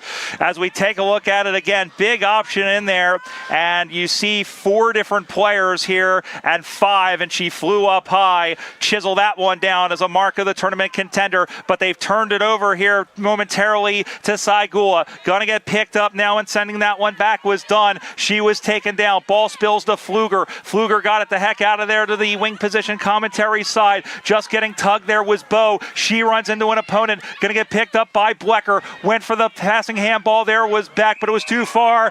Big tackle, and she is Gone. Gone. Taking down Byrne in the middle of the field. Schieffer O'Keen down behind play for Ireland. She had a head knock when she ran into her teammate Annie Walsh. And we'll try and get more information from that from Pat McNeil as a free kick goes to Beck. And you see the tackle in there. Big tackle thrown in there by Lindsay Beck. inside 50. Allen went for it but couldn't get it. There was Williamson who tapped it backwards. Going all the way back was Saigula. She was under pressure. Just got it out to Dykes. Dykes sends this one up high. 1-on-1 contest. Terse was giving up a foot in that contest. Bounces away for Beck. Going in after it again is Terse. Picking that one up again and handballing it was Brosnan. Brosnan now goes up the far side. It bounces away. Going after it is Sequeira. Trying to pick that one up. Now bounces free. Caskew is in there as well. Going to send this one back up on the wing position. And there is Connor Lewis who dropped it, but she has plenty of time and plenty of room. Dances away from one defender in an act of footballing jiggery pokery. Goes out to the far side for Terse, who really should have taken that mark. Looking for the handball for Caskew. Caskew gets free. Throws this one onto the left foot inside 50, but there is Kendrick, I believe, who's gone back and taken the mark. In fact, it's Brosnan, the captain there for Ireland, who decides to switch it across quickly to O'Donovan, who takes the mark. 13 minutes remaining in this grand final. It's a 2-point lead to the USA Freedom. From their back line, it's a long kick trying to hit up O'Shea there for the Irish. Hit the ground. Waiting on the outside is Kendrick, if it can pop out to her. Hand pass out by Grace Oldham. Tackle laid on by Rita Hill. Umpire says a free kick going the way of the Irish. Let's go down to the boundary line and Patrick McNeil. Yeah, Anne-Marie Troy made that spectacular mark, and she went immediately to the Irish bench, putting some pressure on her neck. Right now she's in the interchange. Looks like she's going to be good to go, but it was definitely feeling the effects of that right after it happened. Yeah, you could tell, and there was Condon up on the commentary side. Well, you give up, sometimes you have to give up the body, especially in a grand final. You have to put it on the line. This now is Kendrick, who has the football. Wing position, there live, side of the ground, and our thanks to them for giving us the pictures and sending them all around the world, including to Iceland, where Olaf's mom is watching. Here now, punch forward, but into the hands there again of Kendrick. There is Hill putting it on. There is Stevenson going in. Does she have an option there? Lewis was able to knock that one free. Ball gets knocked down. Ireland knocking on the door. They need a goal in a hurry. This one is sent in. It will go behind the stick. They'll give up a point. It is a 1-point game on the Payable app scoreboard. It's 24-23. We'll get into it when we get a little bit closer, but there is extra time if we are tied after regulation. And those extra time rules are they'll have a 5-minute break after the full-time siren. They'll play 2 5-minute halves either way, including a 2-minute break between those respective halves. And if at the end of extra time the scores are still locked, they'll then recommence with another quarter that will just keep continuing on until the first team scores. It is Marshall who takes the ball from the back pocket, heading in the Connor Joe Lewis direction. Got knocked away from her. In goes Dykes as well. She's immediately wrapped up, and the umpire will ask for the football back. Half-forward flank here for the Irish on the Lake Ontario side of the ground. The Irish are pressing. They're down by 1 behind. Williamson wins the tap here for the Americans. Going over it is Lindsay Terse. Couldn't quite pick it up. She's under pressure close to the boundary line with Kendrick. The ball is over and out, and we will see. Let's see if it's a throw-in or lasso, and it will be a quick little conversation. Lasso free kick to the Irish. And here it is. Here is Kendrick with the football. She will send this one inside the 50-meter arc. Looking out the back, but a chest mark taken by Danny Marshall. Went in trouble, went in strife. Holler a bloody Marshall out to the near side. Going to get taken there off the hands there of Blecker, who stays with the football now. Going to get picked up. Handballs it around. Here now and kick that one up was Fluger on the near side. Chasing after it and batting it to her own advantage was Amanda Bowe. Bowe stays with the football. Long handball back through the hands there of Blecker, who thought she was held. Ball goes up high, directing across, in and out of the hands of Lewis. Goes now into the pocket. Going after it and picking that one up is Danny Marshall. Marshall clears a little bit of room. Now sends this one up high, almost getting a hand on it. Bounces away from McLean. Power sends this one back in for Ireland. Going to drop in front. They're going to converge the football quickly, but not before they turn this one in. It's an open goal square. Winning the race is going to be Stevenson, and Stevenson is going to kick a goal. And they have the lead off their talisman in the front in Stevenson. Ireland has a 5-point lead, 29-24. Speed kills in that one-on-one contest. Always Kastanek was going to be second best. Brian, I talked about it off air in the days coming up to this game. I was very, very worried about the matchup the Americans were going to have of Kastanek versus Stevenson. Yes, Kastanek obviously the opportunity when the the ball's high in the air to get the punch in there to try and spoil the football. But if the ball hits the ground, Stevenson is going to burn you, and that is exactly what's happened. The 2017 AFL International Cup champions, the 2022 AFL European champions, the Irish Banshees have a 5-point lead with 9 minutes remaining in this grand final. We're underway again. Williamson wins the tap down. Trying to get to it first there is Quirk. Gave up the hand pass. Brosnan quickly threw it on the right boot. One bounce. Ball is awkward. They give a little tap to Oldham. The Irish smarts really coming into play here. Here's the hurried little kick. Horn tried to brought it to ground. Georgiades lurking nearby. Tashburn. Dara Power run down by Beck. Hand pass out in heavy traffic. Going in once again. Tashburn gets it out to Quirk. Right boot kick. Dribbles forward. Only gained about 20 metres. Maybe held without the ball there is Keane. Umpire Zetju is over the top of it. Blows the whistle and calls for the ball up. It'll be stuck in the duds, somewhere in the mud, somewhere in the swamps of Toronto.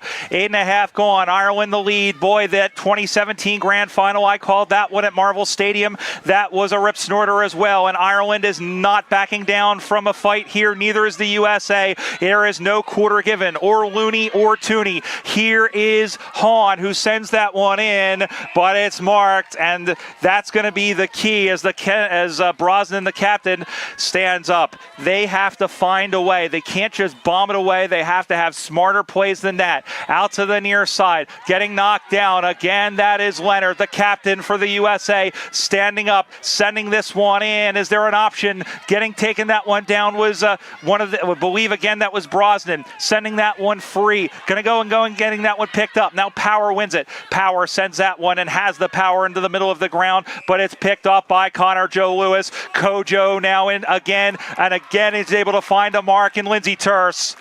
And Terse looking for the handball. She'll play on quickly. Goes into the goal square. Looking for Allen. Allen just got it off. Looking for, that's going to be kicking in danger.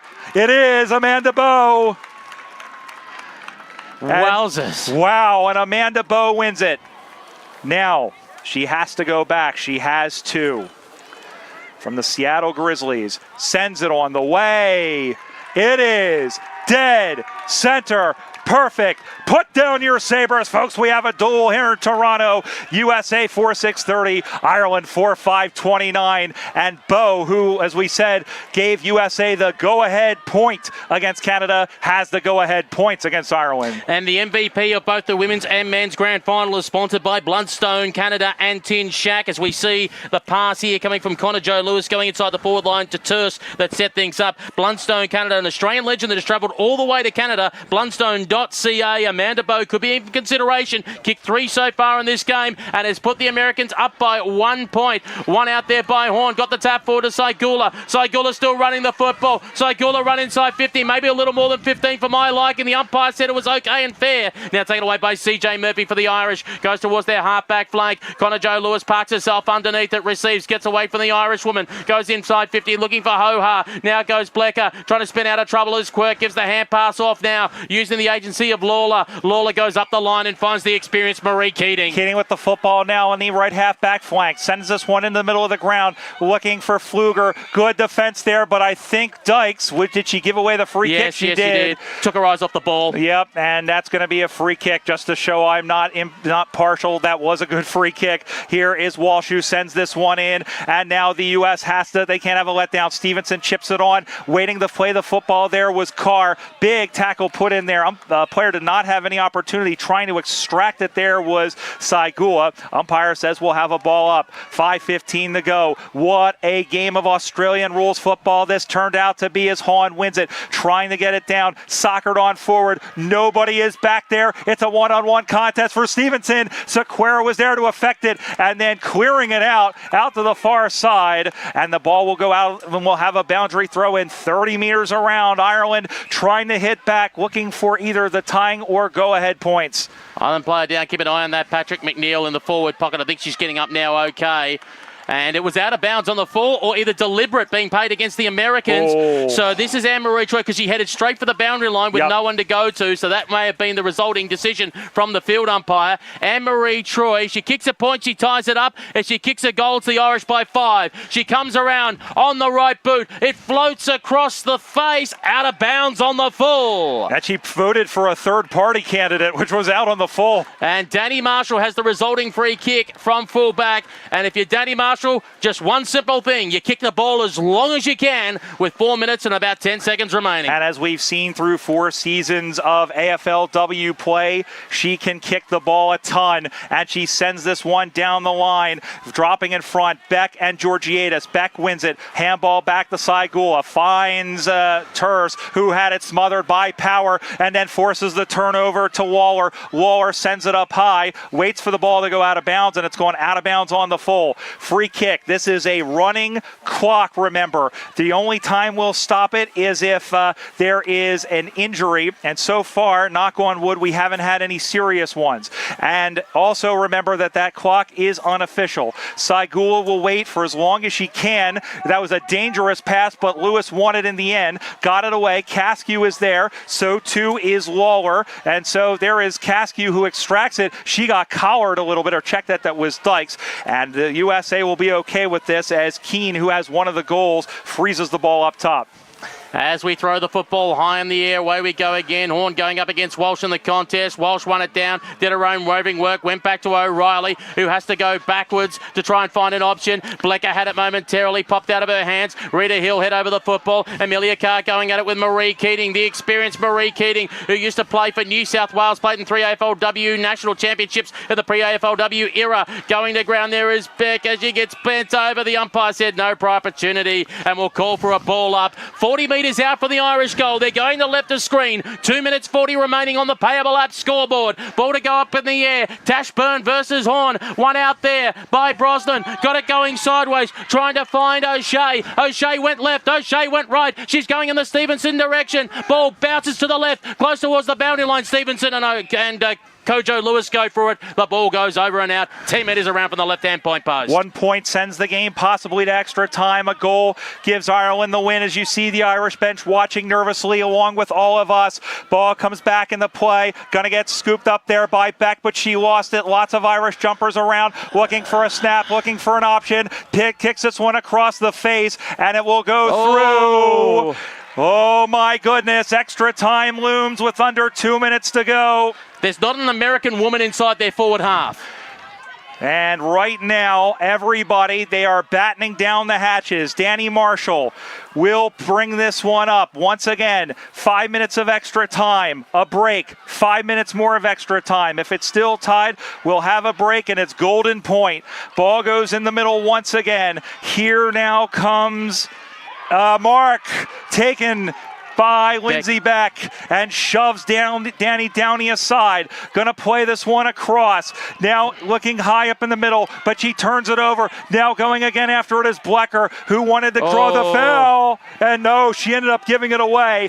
That was stiff. Condon had her head over the football, ducked into it and getting her high, but you got to protect the head, given away by Blecker, so that technically is correct, as much as you might say stiff, as the ball goes towards the half-back flank. Brosnan doesn't elect to collect it. Oh, and being called for held afterwards. The Americans not happy about that, and it is Brosnan with the football. 52 seconds remaining. Again, the scores remain locked. We go to extra time. Brosnan, high ball. Marshall parks herself underneath it and stands up. The woman who is the first North American to play on the AFLW. Marshall has got to extract the digit. 37 seconds remaining. That's an unofficial clock on our scoreboard. One bounce. If it goes over and it doesn't get touched, it's Lasso. And it has been Lasso. Free kick. She didn't get there in the nick of time. The Irish have 24 seconds to win it, or extra time. 20 seconds remaining. Troy taking her time. I think tactically they're going to go and send it to extra time. Troy goes with a long kick towards the half-forward flank. Again, a mark by Marshall. But again, the clock was going to run out. 8 seconds left. 5 seconds to go, and for the first time in any sort of international play, we have a draw after 4 quarters. Extra time. This game will be decided by extra time. Don't go anywhere. My goodness. It's almost a shame that one of these teams has to lose, but 10 more minutes of football lose at full time. It's Ireland 30, USA 30. Just to let our scoreboard attendant know, we'll use the first quarter and second quarter graphics for this extra time. Again, 5 minutes each way. They get a 5-minute break now. 5 minutes, then a 2-minute break, then 5 minutes, and then after that second period of extra time, if it is locked, they have a 2-minute break, and then it's sudden death. And well, my goodness, the USA very close to giving that up. They were very close to being the extra time in the first game, and that 1 point was the difference, as you see Amanda Brosnan telling her team, especially since it was back and forth, and I think the USA may have coughed up a victory here. We'll have to see how it goes. And we might send Patrick McNeil, wherever he's hiding as well, to quickly run out and just double-check with Simon Highfield from the AFL after he gets the huddles to try and find out which end they'll be kicking to, if they are swapping over or kicking to the same ends as the fourth quarter. Once again, this is the full-time score, 30-30. We will have a full 5-minute break. We will play 5 minutes of extra time, no matter how many. It's not sudden death yet. They will switch ends after a 2-minute break, and then we will have, if it is still tied, we will have one more break, and then it will be golden point. We're trying to find out, again, our information in terms of who will kick from who will kick to what side. And once again, Ireland and the USA tied at 30-30. This has been a seesaw battle over the course of... And what do you have? It has been confirmed they are swapping ends. So, again, the Irish will now kick to the right of screen, the visitmississauga.ca end for the first half of extra time. The USA will kick to the left of screen, the Toronto City Centre end. Oh, my goodness. Well, as we catch our breath here. Do I need a defibrillator for you, mate? I mean, the last I checked, my blood pressure, my heart rate was about 140. My goodness. Well, I mean, and this is, once again, what this means to both teams. Ireland were essentially given, they were the favorites for this. And then when they lost to Canada, you thought, well, maybe, look at the USA, you looked at Canada having won, you thought maybe somebody could sneak in. But this, I don't know how many people expected it to be tied. And can I cheekily say that ABC News Australia are here and they are capturing history. The first ever time at an International Cup or Intercontinental Championship in Australian football that we are going to extra time in the final. And interestingly enough, I think the last two games were lost by a goal. Let's head out to Pat McNeil real quick. Yeah, you were talking about ABC 7. I don't know if it was captured, but I think may or may not have said this was going to extra time before it started. A lot of optimism in the huddle on both sides. In the Irish tent, they said they don't want this 10 minutes. We fight till the end because that's what the Irish do. That's what was said in the Irish huddle. Amanda Bronston was pushing the importance, get sugar into you. Make sure you've got the energy levels that are high going into this extra time. For the USA, coach was preaching how far the team has come. Look where they were at three-quarter time in the round-robin game between these two teams. Talking about accountability on the wings, making sure that Ireland doesn't have that option. Again, both teams pretty fired up, pretty positive, as you'd expect. They're both very confident heading into extra time. All right, who do you give the edge? Thanks, Pat. Who do you give the edge to, Pete? Who do you think has the momentum? I think the edge has to go with the Irish. They've been there. They've done that. They've won multiple championships. For the USA, I know you might say they're playing with house money because they've never won the title, but I think that makes them more nervous. So the advantage has got to go with the experience and the multiple championships of the Irish. You caught a look at the medals and the cups that will go to the champions. Guess what? Remember, we have one more after this. Ireland and the USA in the men's it's scheduled for 1:45. That may get pushed back a little bit because we are headed to extra football. And we've had a swap already in the right instead of Tashburn. It's going to be Leisha for the Irish, who first played Aussie rules in Finland. She is now being moved in instead of Tash Byrne, and I think by the look of it, it looks like Barbara Williamson is going to be in the ruck for the Americans. Barbara Williamson, a volleyball national champion at the University of Texas. The umpire holds the football aloft. We are underway. The first half of extra time in the women's grand final. Williamson wins it down, tries to get it across to Amelia Carr. She's been ridden there by Dara Power. Umpire blows the whistle, signals a free kick to the Americans, and it's going the way of Amelia Carr. Carr looking forward, has an option in Blecker, who's trying to make make a lead. Beck is at longer centre half forward. Now it's Carr. Goes out towards the half forward flank position. Wanted in the bow direction. Knocked out of her hands. Over around the football. Getting in there for the Irish is Sarah O'Donovan. Umpire blows the whistle and says, I'll take the football back and have a ball up. Saigula was in there. And we'll have a ball up once again. And that one is punched forward towards the U.S. side. Going to get sent this one off the ground. Going to go into the pocket. Here is Mine on her horse. She's going to win this battle and pick it up. And she just got put the ball. So no call. There is Redmond. She was harassed and then took her down from behind. Going to get picked up by Terse. Terse able to get it out, but it's cleared out the back by Dunn, who floats this one out. Oh, just off the hands of Lewis, and let's see, it's not going to be last possession. It was just on the other side of the 50.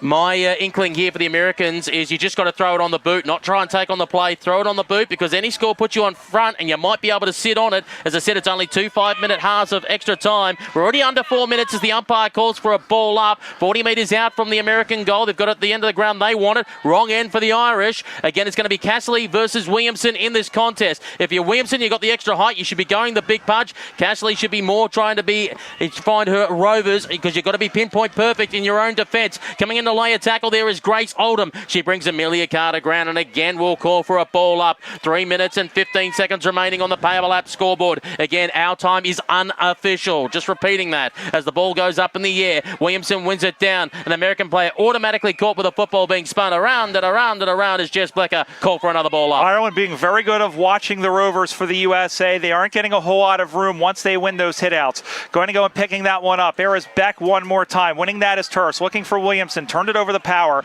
Going up high and taking the mark is Blecker. No, it didn't go 15, as rather Power was in there, and we'll have a ball up once again. That's umpire Kevin Murray from nearby Maple, Ontario. 2.5 to go unofficially. 30-30. That is the first quarter of extra time, we will say. For those of you joining us late, you have missed an absolute classic. It is an epic, and this is the best game in international women's football history, irrespective of what happens. Big punch going after it again now is Bo. Bo is shoved in the back there cheekily as the ball goes down. She brings it in. She tried to get it out, and they wanted a dragging the ball in call. They're not going to get it. We'll have a ball up in the front pocket for the U.S. with 2 to go before we switch sides. One out by Casserly on that occasion. Soccer skills off the ground by Terse. April Munn had it. Really should have tried and dragged it in. She went for the tap instead. Now the ball goes into no man's land. Connor Joe Lewis comes crunning across there. Hurried soccer kick off the ground. Here goes Amelia Carr. Keating coming at her. Carr goes with a hand pass backwards. It was dodgy to Marshall. Marshall's got to try and get through 3 players. She does. Her hand pass cut off. Punched away by Kendrick. Hurry kick out of the pack. Irish football. They can burn some grass here. It's taken away by Shafria Keane. Now gets it across. Awkward bounce. Lost control of it there. Was the player in Kendrick. They managed to get it back through Troy. Swings around on the right boot. Numbers back here with the Americans. Getting the hands up is Cascu. On high. They pulled out a high free kick. What a time to pull one out. And it's a free kick going to the Irish, and it's going to be in the hands here of Shauna Kendrick. Abby Noonan, the youngest player in the team. Hair passes to Keating. She knows the smart thing to do is to pump it long. That's what she does. Up in the air, there is Carr. Brought to ground, tackle laid on there by Shafria Keane. 1 minute to go before we switch sides in the first half of extra time.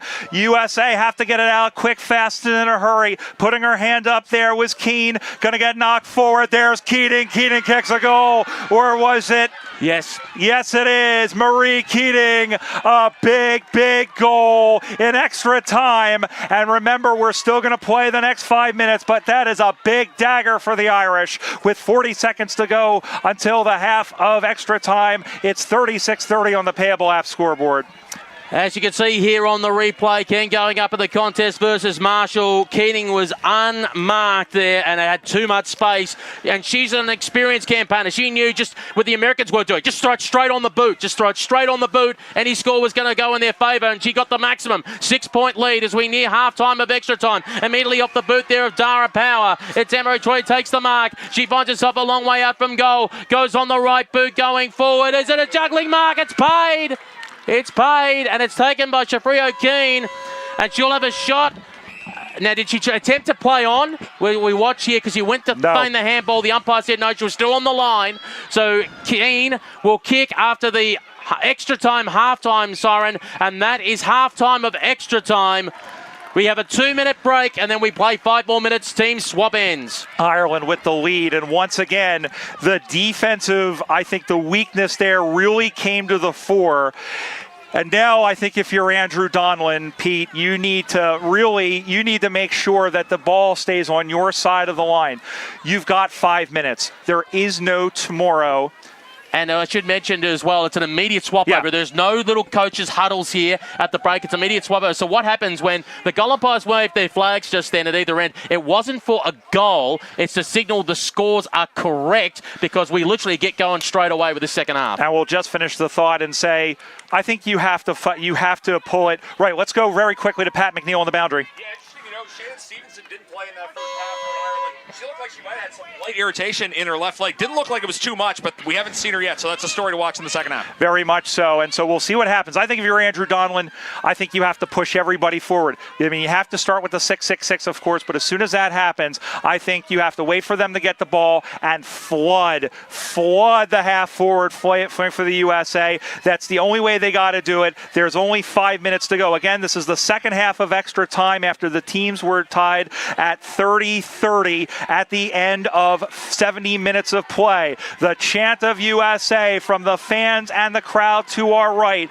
Ireland is in there and in full voice on the left pocket as well. The umpire just waiting for the whistle. Second 5 minutes of, if we're still tied, remember, we'll have one more break and we will play golden point. Here it is, 5 minutes to go to determine the champion, Peter Holden. And the wind is starting to pick up like you're at an all-you-can-eat curry buffet as the ball goes out towards the centering position. Saigula pushes over opponent. Connor Joe Lewis goes in there as well. The umpire asks for the football back and will call for a ball up. The Americans going to the right of screen, which is the visitmississauga.ca end of the ground. Up in the air we go. One out by Williamson, putting it towards the Leonard direction. Getting there first is Marie Keating. Once again, the experienced campaigner gets it on the right boot. Swings around the corner. Trying to trap it there was O'Shea up against the boundary line. Umpire says touch, no lasso rule. We'll throw it in. Centre wing, Lake Ontario side of the ground. 4.5 minutes left. And dare I say, if Ireland gets another score here, I think it might be all over Red Rover.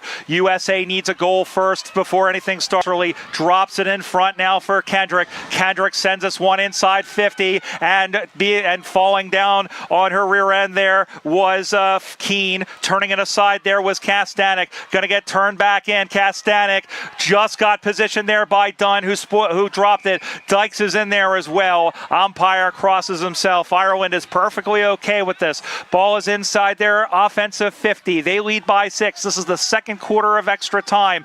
That's 3:45 to go in the ball game. If it's still tied, if the U.S. can get one back, we'll play a period of golden point.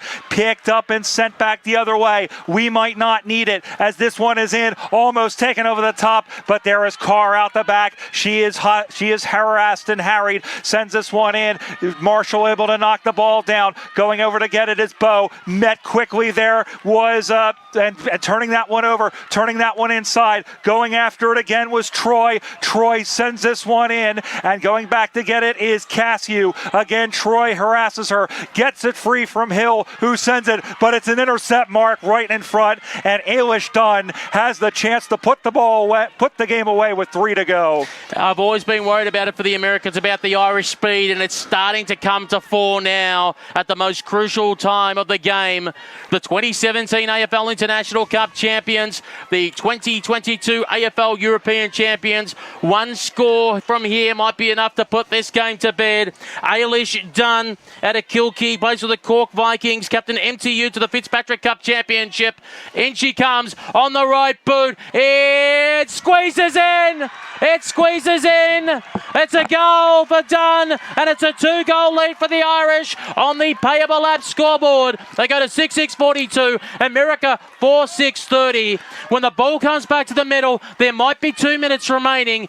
When you've got to take away the 30 seconds it takes for the umpire to deliver the ball, because we don't play time on, it realistically means the USA have 30 seconds to score a goal, and then they'll have 30 seconds to try and go at it again to tie it. And I'll tell you what, and I said this to to Peter Holden, I said this here, it is an absolute shame that either team has to lose this game, but Ireland showing that they had the speed and had the notion in this extra time, and it looks like they are going to win this one again. Still 2 minutes left, but you might think it's a bridge too far.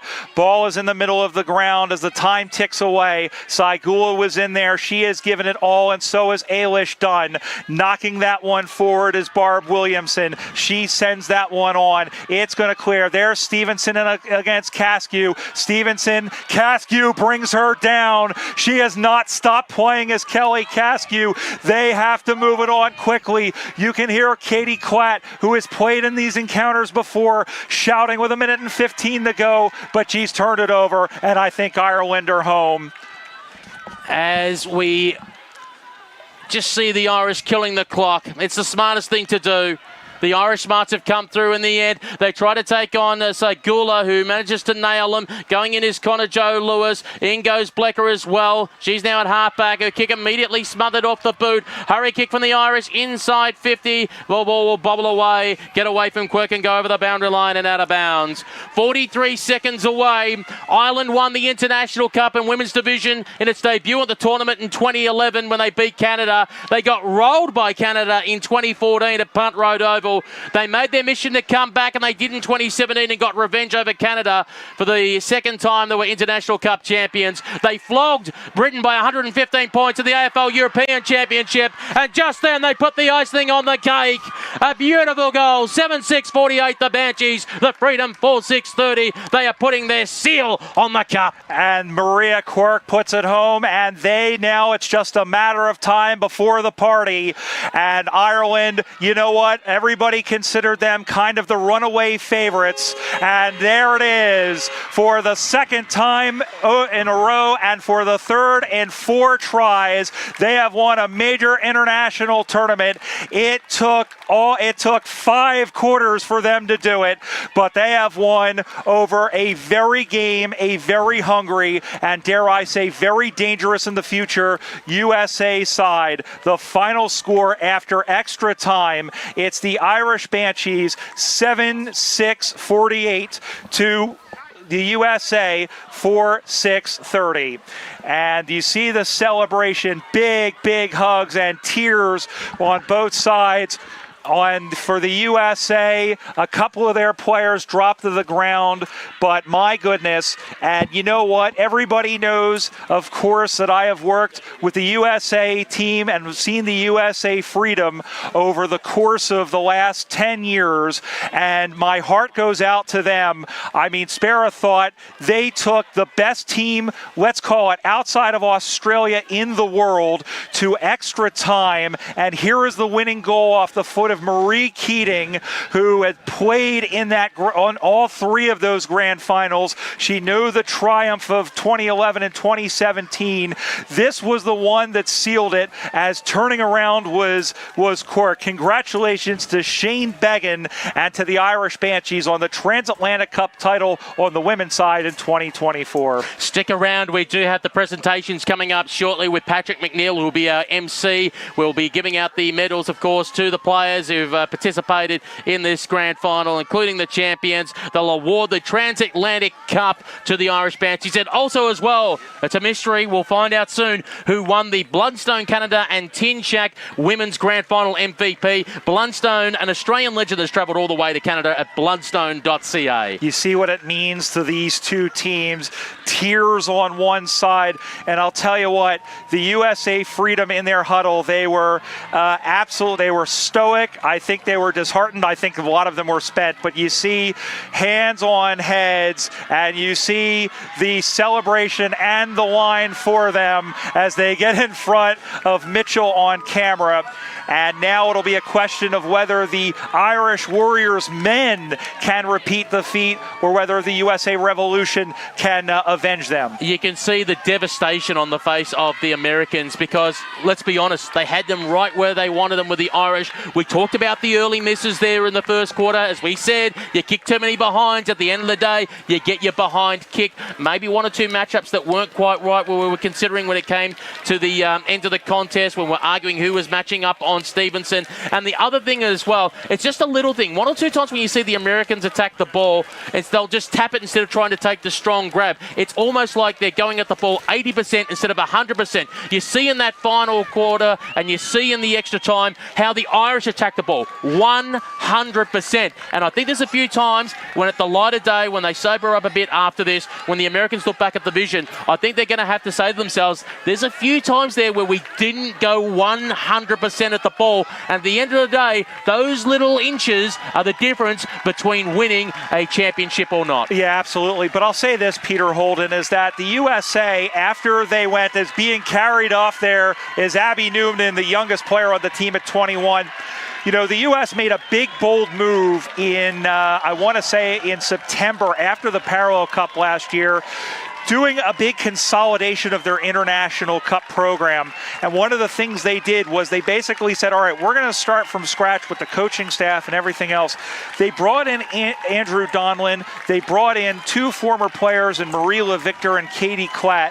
And let me tell you that the culture, I think, really changed. And they went from losing to Canada at home 4 years ago to beating Canada on the road, or rather a year ago, it was 13 months ago, to beating Canada and taking Ireland to extra time. And unfortunately, Ireland just had it. So in a weird way, when you look at it, when you break it down, I thought the American midfield dominated. Yes. I thought the American midfield were the far superior out of the two. But it was at the other ends of the ground where the Irish smarts really stood out. When it came to forward and defence, the Irish were better there, and that's where it counted at the end of the day. There's a score, 7-6-48 Ireland. The USA 4-6-30, and they're singing the One Road, the Banshees. That's their song, as they do it like they did at Marvel Stadium 7 years ago when you called that game, when they held on then in a thriller against the Canada Northern Lights. And I'll tell you what, their backs were really up against the wall that game, because I think the last 5 minutes were played on the Canadian forward half, but they were able to thrust and parry and hang on to the lead as Ireland once again, it wasn't a dominant performance. And we have to take a step back here and look. They went to extra time against the USA. They lost to Canada. So you have to say, as much as we see, and some of this I think is the team that they brought here, as much as we say, listen, Ireland is approaching with all of the AFLW players and a lot of the players coming up through the state leagues, and as much skill as they have, you have to say the rest of the world is still in touch. They're still very much in touch with them skills-wise. And just a quick heads up for those that also want to watch the men's game as well, the same matchup, Ireland versus USA in the men's final.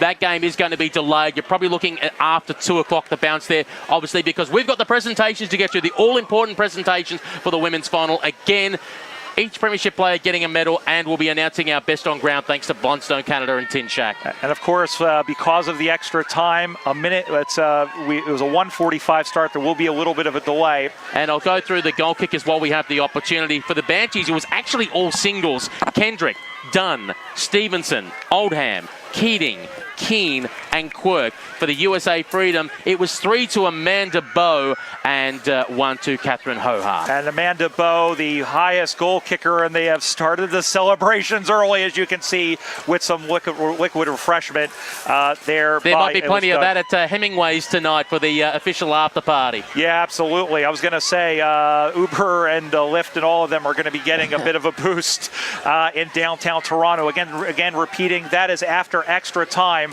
Ireland with 3-0 in the final term after both teams played to a full-time draw.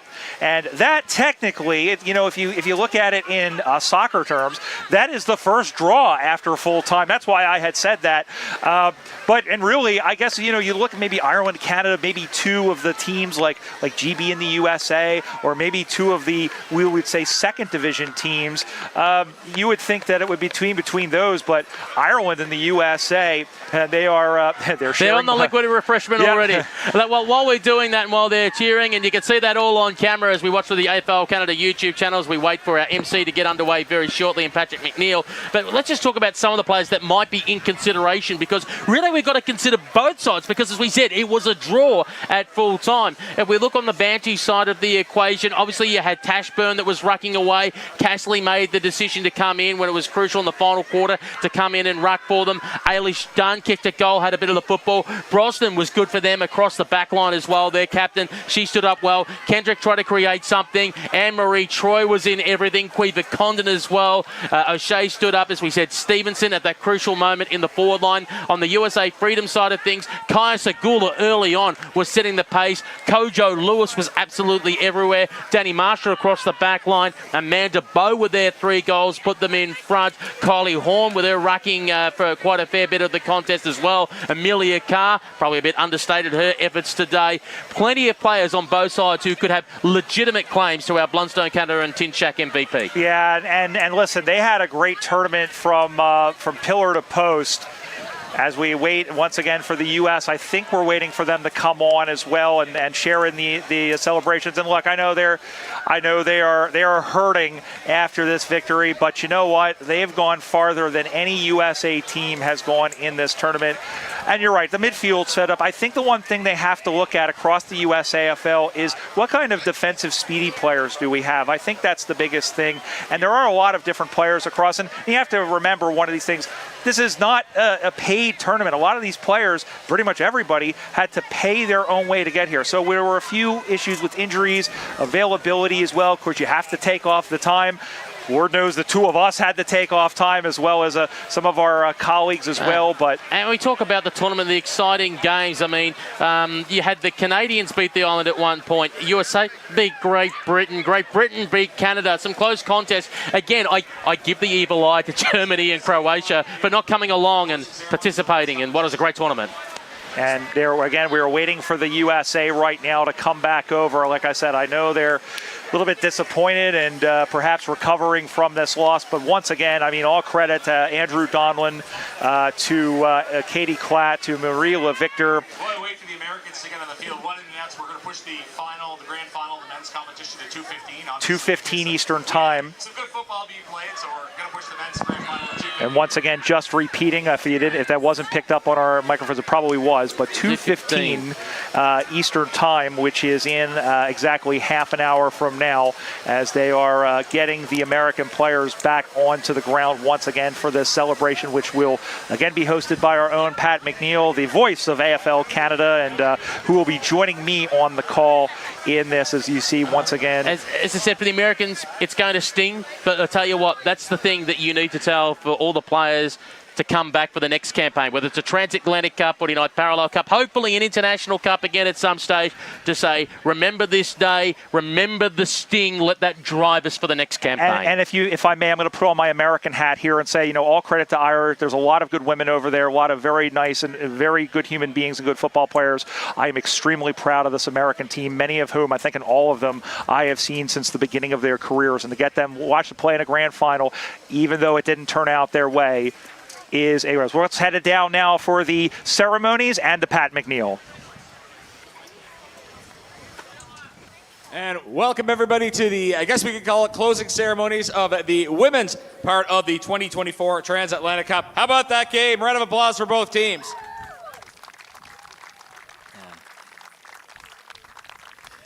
Want to thank our partners who helped make this tournament possible. Thanks to Payable Apps, Visit Mississauga, Blundstone, the Australian High Commission, Vision Glass Toronto, and eThere Live. Now, you probably realize we have a special guest to pronounce the final MVP all the way, well, from Australia via Texas. We have Nick Revolt here, veteran of 336 AFL games, 718 goals, and the St. Kilda captain from 2007 to 2016. Give it up for Nick. And he is going to be presenting the best on ground for the final. But before that, we also want to congratulate our umpires for the work they did here in the final. First, give it up for the umps. The field umpires, Walter Gilbert from Germany, Callum Loney from Australia, and Kevin Murray from Canada.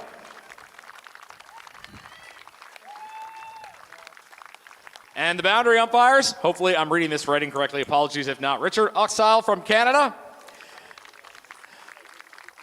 Milo Lombardi from the USA. And Glenn McLeod from Canada.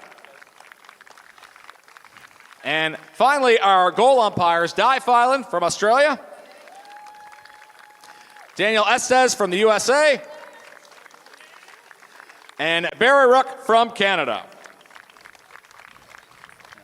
I mentioned that Nick Revolt is going to be presenting the best on ground, and the best on ground goes to, from Team Ireland, number 27, Anne-Marie Troy.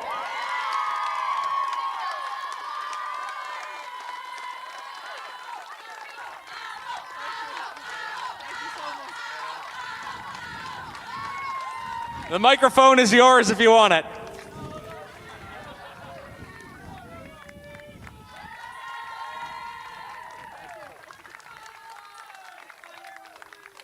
Anne-Marie's considerate. She knows we're running behind schedule after that overtime, so that's why she didn't want to speak.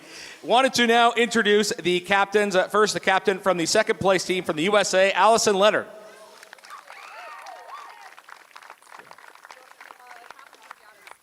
And Catherine Georgiadis. Apologies, Catherine.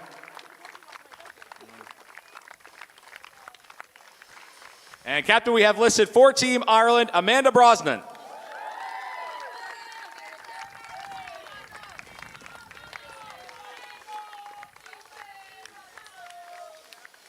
So now to present the trophy to Team Ireland via Amanda, I want to welcome the co-founder of Payable Apps, Betsy Berger. And Betsy, you can give the spoils to Team Ireland and the captain, Amanda Brosnan.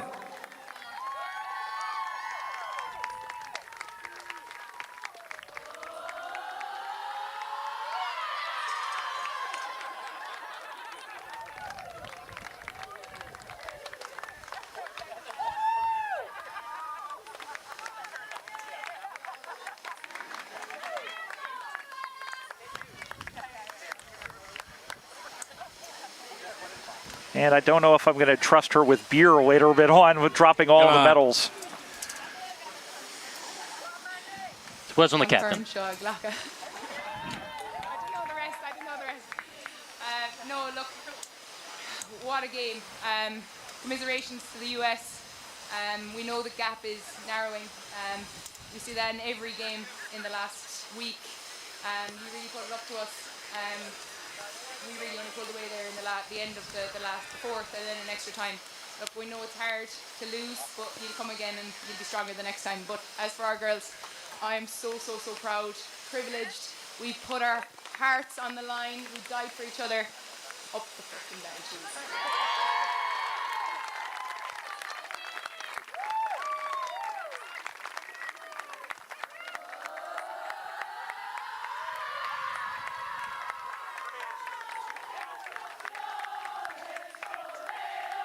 AFL Transatlantic Cup champions presented by Payable Apps in the women's division, the Irish Banshees. Congratulations to them. Again, commiserations to the USA Freedom. Now, if you thought that was good, go ahead, Pete. What were you going to say? Well, you continue. I was going to say, if you thought that was good, how about we do it again, but this time it's the men's team as we have the Irish Warriors taking on the USA Revolution. And that concludes the women's portion of the 2024 Transatlantic Cup. 2:15 Toronto time due to the extra time in the women's grand final. I just want to do a roll call of those from Ireland because they had to hurry up and they couldn't quite give the medals to each player. But those players that did participate in the squad, 27 players they brought across. Amber Redmond, Leisha Casserly, Ita Hennigan, Sarah O'Donovan, Dara Power, Shauna Kendrick, Karen Lawler, Amanda Bronson, Ailish Dunn, Annie Walsh, Danny Downing, CJ Murphy, Shannon Stevenson, Saruka Nolan, Abby Noonan, Grace Oldham, Marie Keating, Sakura Hurley, Becky O'Sullivan, Rachel O'Shea, Shipra Keane, Quiva Condon, Anne-Marie Troy, Kate O'Reilly, Catherine Tashburn, Maria Kirk, and Louise Scully with Coach Shane Began. They are all champions of the Transatlantic Cup. And Coach Began is giving them the awards right now. Well, Peter Holden, you're going to do boundary, I believe, for the next game. I just want to take a moment. We've called many games, you and I. That might have been the best one we've called. It's been a pleasure to get to spend the last 10 days commentating with you and have you around. And thank you so much for doing a lot of the legwork back here as well. Yeah, it's been, I think, about a week and a half worth of research to get all the players' names right, the ages right. I think one we got missed by about 10 years, but she was glad that we made her 10 years younger. But thank you to all the players that helped us in conducting our research, for how supportive they've been, particularly those also watching online via YouTube. As I said, I'm a big supporter of women's football. I'll be back in Australia in a week's time and ready to call the AFLW in 2 weeks with Wharf Radio via the AFL Live app. Thank you to the Canadians for making me so welcome at home, particularly yourself, Patrick McNeil, David Smith. It has truly been an honour. And what can I say? I always keep telling people, watch women's football. It's the best football around, the community connection to them, and what a final we got served up. Absolutely. Well, what are we going to do for an encore? How about the men as the Irish Warriors take on the USA Revolution? Be sure, if you're going to stick around, the jump across, and the other one is Pat McNeil and I will have the call. As for this one, well, it took some extra time, but there is the winner and there are the spoils. The Irish Banshees, champions on the women's side of the 2024 AFL Transatlantic Cup, brought to you by Payable Apps. Until now, we'll see you next time from Toronto.